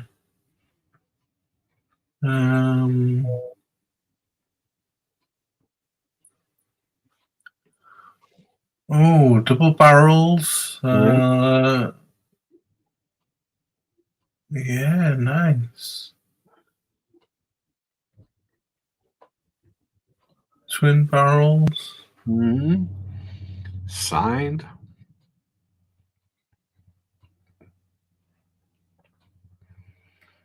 Double impulse chronometer. Double impulse chronometer escapement, which is being completely highly detached and oil free. Oh, oil free. Oh, wow. Sounds like something Bernard Leder would do. I think he's done a double impulse chronometer. I mean, they're very nice, yeah. Yeah, I can't say that it's really copying anyone either. It's not really copying Breguet. It's not copying Patek. It's not copying anything. It looks like an original design, an original sort of makeup. So John D says Laurent Perrier is a magnificent watchmaker, and the dual impulse escapement is brilliant as it solves Breguet's natural escapement problem from 1798. Oh. And Patel says you need to look into him. He's an amazing English watchmaker. Right. Definitely will, Patel. And let's see. Whole Milk says, John D, does it bother you that the natural escapement in Laurent Perrier was developed by La Fabrique du Temps and not Mr. Ferrier? And John D replies, no. Ooh. Tap reminds us that he believes that Laurent Perrier and Roman Gauthier are real deals. Won't say the same for Urwerk or MB&F. Yeah, I don't care. Yeah, you're getting into quirky watches then with Urwerk and MB&F. I think you're paying more for the design, for the and the materials they use. You know, the carbon and the stuff like that they use. Those don't do a lot for me. They do for me. I mean, I love Urwerk. Fake news. They may have collabed together, actually, he says.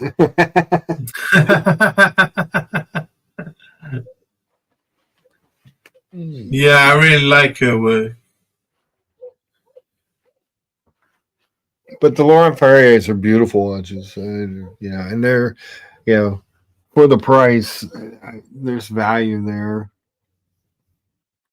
La Fab du Temps makes some amazing movements, will not throw shade on excellence no matter where it's from. Cool.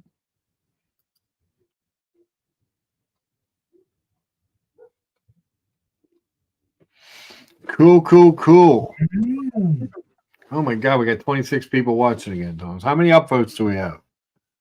Let's have a look. Better have 30. 30. That means people are coming back or coming in and not upvoting. What the hell? I think we've been at 30 for a while. Yeah, give us a like. Give Mark a like. And subscribe if you're not subscribed. I'm sure you all are. But where are you going to find out about why the creamsicle is the best watch ever made? Or if I change my mind and it's the Aqua Terra, how are you going to find this stuff out if you don't come back to my show? Which is the creamsicle, Mark? What's that? Which is the creamsicle? The creamsicle. You've seen it. I've showed you this, didn't I? The Planet Ocean. Oh yeah, beautiful, yeah. Oh, which do you prefer then? Which is flavor of the week? The creamsicle or the Aqua Terra? It truly depends on the day. It really does. There are times that Aqua Terra, I look at it, I'm like, that is so beautiful. That new bracelet is so nice. It's so light. It's so everything. Yeah. When there's times that I'm like, well, this is even better. You know, I don't know.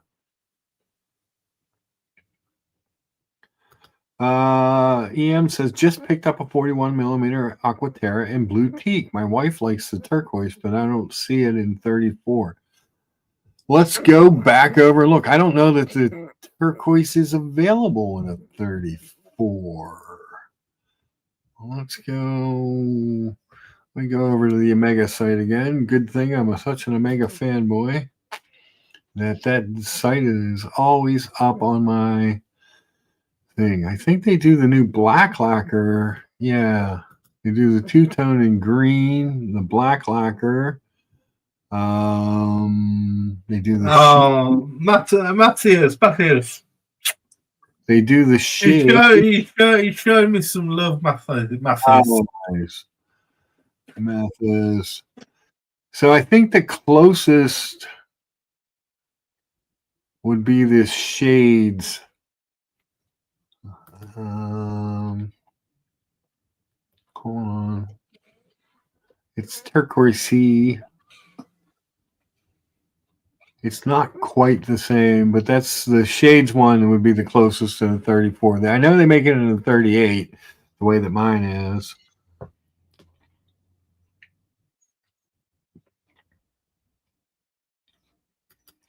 Working on a wrestling show tomorrow, Patel. It's called BRCW. What does the BRC stand for? I'm assuming the wrestling is, or the W is wrestling. Let's see.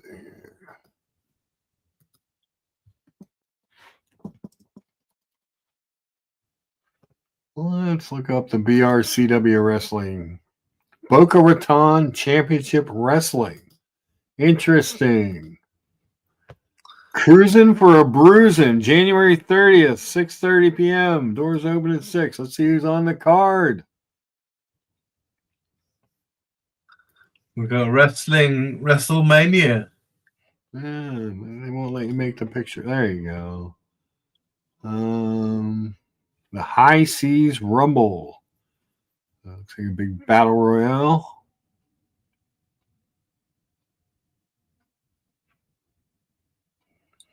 So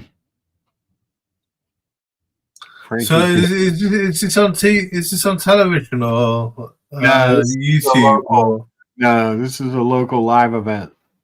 Right. Okay. What, happening in Florida or? Yeah, Boca Raton. Looks like I know Frankie Kazarian, Matt Riddle. I can't stand that guy. Really? Why? Why not? Why don't you like Matt Riddle? There's just something about him that just creeps me out. And then apparently he's had some domestic abuse stuff and some other stuff that you hear rumors about. He got kicked out of the WWE. Right. But cool, Mathis. Good deal. Patel says, Lucha, dust off the tights. Get in on the Boca Raton wrestling. Get the face mask on. Yeah. There you go. The Mexican wrestling mask. Patel Fleep, $10 super chat. Thank you. He says, look, I'm going to say this because Mathis is here and he needs to understand that the Honky Tonk Man was the greatest Intercontinental Champion of all time, and the vote of confidence was unfair to him. Damn. The Honky Tonk Man as the greatest Intercontinental Champion of all time. Greatest Intercontinental Champion of all time. It's hard because nowadays they flip through them so fast. But it used to be where you would have somebody and they would hold that title for a while. Like I remember Greg the Hammer Valentine being the Intercontinental Champion. Tito Santana. Who else? Stone Cold won that title. Roddy Piper. That was the only belt that Roddy Piper ever held in the WWE was the Intercontinental Championship. I don't know. Who's your favorite wrestler ever then, Mark? Either Piper or Stone Cold Steve Austin or probably one of those two. Right. Who's your favorite modern wrestler? Modern day wrestler. CM Punk. CM Punk. CM Punk. Maybe see like 80s, 90s, maybe early 2000 wrestling. Nothing modern. Yeah, Macho Man JT Harry. He was an Intercontinental Champion for a while. Tap says John Cena is the GOAT.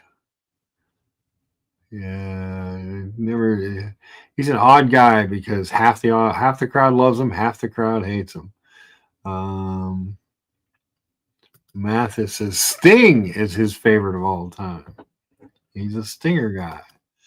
Come on, man. Ted DiBiase has to be in your favorite. Everyone's got a price for $1 million. So here's the thing with me and Ted DiBiase. And I was a Ted DiBiase fan back when he was in the NWA, like in Georgia Championship Wrestling. He was like a bad guy, but not the $1 Million Man character. He wore this like loaded glove. It was good stuff. He was good back then. He's good on the mic even back then.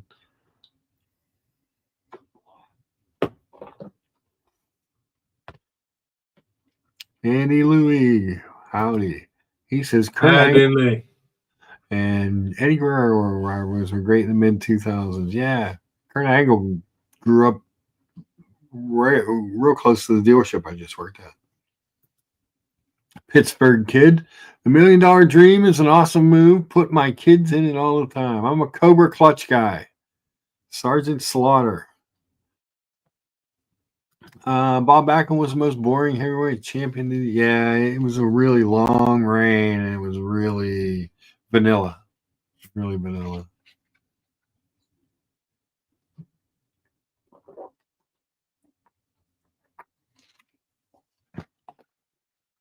Not your style than Bob Backlund. Kurt Angle broke his neck twice for them. He won the gold medal with a broken freaking neck, as he used to say. Iron Sheik used to call him the Hollywood Jabroni Blonde. Iron Sheik beat Bob Backlund. So they wanted to get the title on Hulk Hogan. So you can't have Hulk Hogan beat Bob Backlund because that's two good guys, two faces. So they needed an interim champion, an evil champion for Hogan to come beat. So the Iron Sheik put Bob Backlund in the camel clutch, and Arnold Skolin threw in the towel. His manager threw in the towel. And the Iron Sheik became the champion. And not long after that, Hogan beats the Sheik. And wrestling has never been the same. What did you think of Hulk Hogan? He is the greatest thing to happen to the business of wrestling and the worst thing to happen to actual wrestling. Really? He wasn't a very good wrestler, but so he helped popularize the wrestling. He was such a huge character.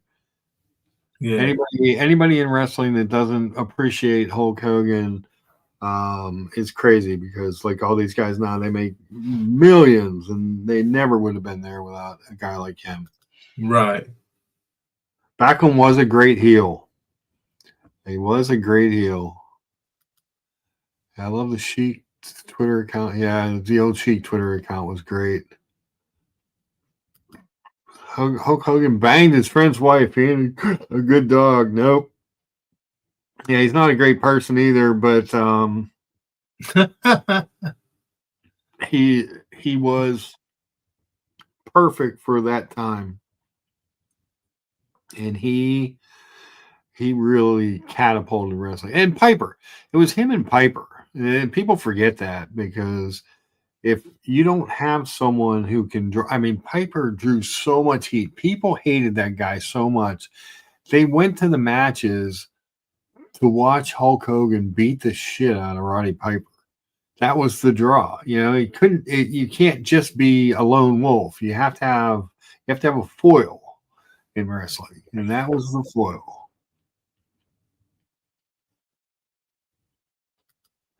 Iron Sheik on Howard Stern was a thing of legend. Yes.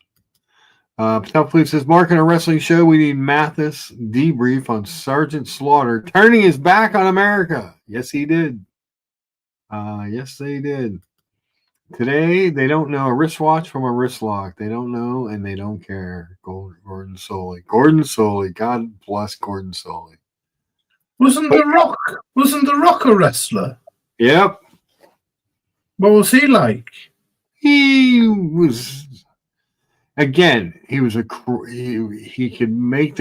could get your gate, you know. He was a good crowd guy. He wasn't the greatest wrestler, but he knew his job.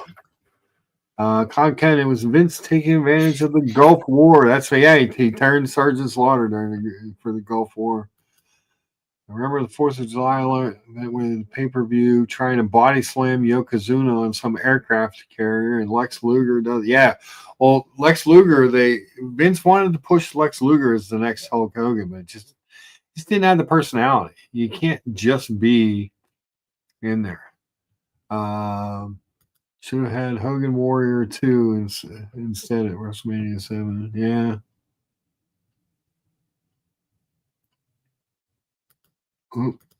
Says Rock was a good wrestler, Lucha. Don't be an elitist. He was fine. He wasn't a great technical wrestler. But he could draw the crowd. He could talk. Boy, he could talk. Like Roddy Piper. Roddy Piper is one of my favorites of all time. I would never say Roddy Piper was a great technical wrestler or a great wrestler, but he was great on the mic. Good showman. Yeah. Patel Philippe, $5 super chat. Top 3 managers of all time. I'm going to add Reverend Slick here because I know you won't add him in your list. No, I would never put him in there. Bobby Heenan obviously is the greatest manager of all time. And after that, I would probably put Jim Cornette, who's a great manager. He does a great podcast, too, if you want to talk about old wrestling. Jim Cornette, Drive Through, and maybe the other one, just Jim Cornette. He's got 2 of them. Highly rated stuff, but the 3rd best manager of all time. Well, I'm going to go with Classy Freddie Blassie.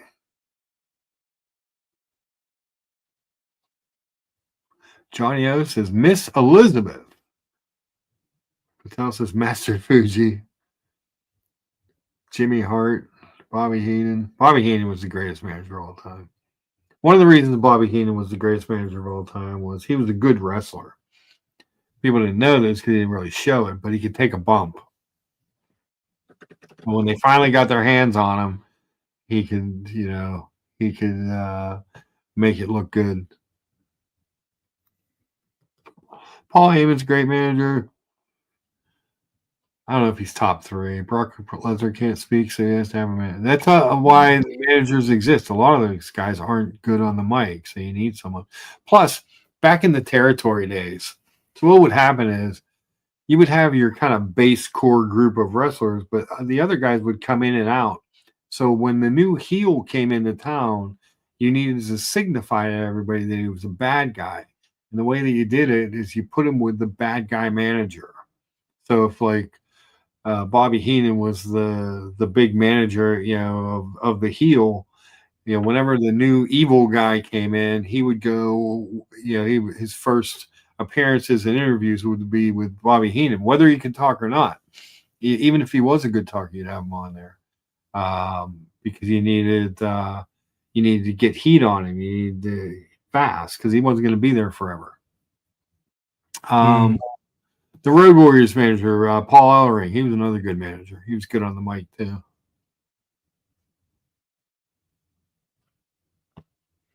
A lot of these, I mean, Matt's just mentioning Brock Lesnar at the moment, and a lot of these people went into MMA, didn't they? Like CM Punk, for example, and Brock Lesnar. CM Punk did not have a very good MMA career. He didn't, did he? He didn't. No. Lesnar did, but Lesnar was a beast. He could do anything. He left and almost made an NFL team after not having played football for years. Really? Wow. Yeah. He was the Vikings. He was like one of the last cuts. Jimmy Hart. Jimmy Hart was good. Yeah, he was annoying, but good. Brock Lesnar won the UFC heavyweight belt with ease. I couldn't believe it. Yeah, he did too. He was an animal. Absolute animal. Tap says Rey Mysterio was his favorite little guy wrestler. Slink for Rey Mysterio killed a guy in Mexico. Broke his neck. Mathis, were you ever into Pride FC? I much preferred it to UFC back in the day. God, I haven't thought about Pride in a long time.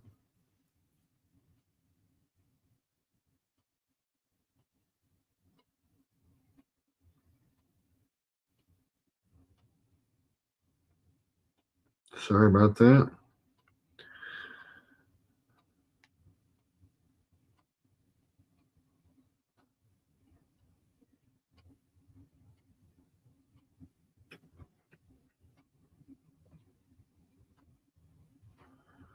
Jesus, Pete.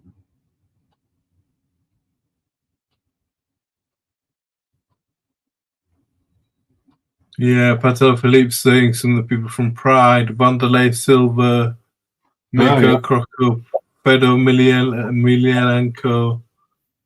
Yeah. Fedor Emelianenko.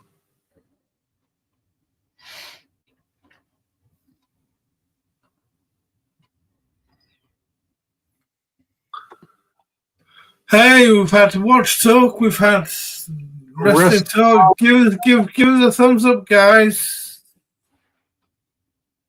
Let's get back to 35 thumbs up. How many are we at there, Thomas? 33. 33 seems like a pitiful amount.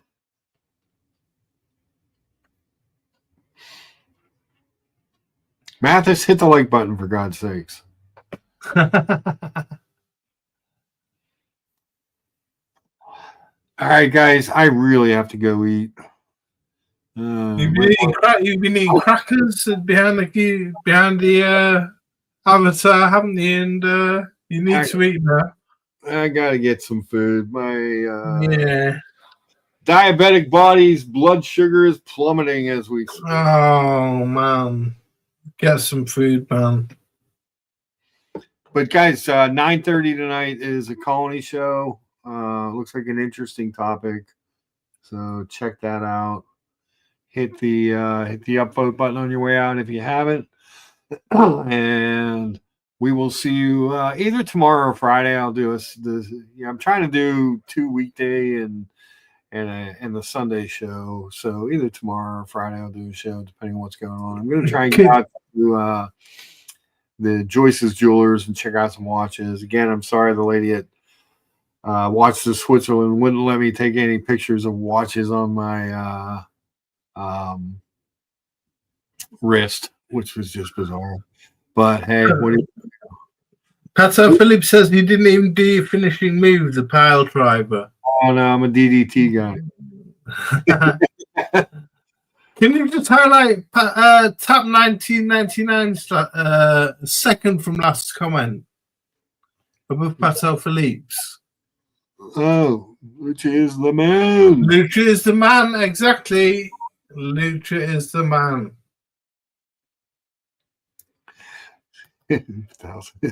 DDT's great. Back in the day, before people started just getting out of it, it was devastating maneuver. If Jake the Snake got you in the DDT, you were done. You were done. And it looked like it hurt. You know what I mean? That's the key to some of those moves. That one looked like it hurt. Yeah, sort of like the type link for the tornado DDT. The other one was the figure 4 leg lock. It looked like it should hurt. You know what I mean? And I don't know who came up with the idea that, hey, what if we tell people if you reverse it, if you turn over on your belly, and it hurts the guy who put it on? That's fucking brilliant. Whoever thought of that is brilliant. But that being said, guys, I got to eat. I appreciate you. Thomas, thank you for coming on. Chat. Oh, great little chat, Mark. Great little chat. You guys are the best. Yeah. We have a couple super chats here. We had Whole Milk. Thank you. And then Tan. Charles Frodson.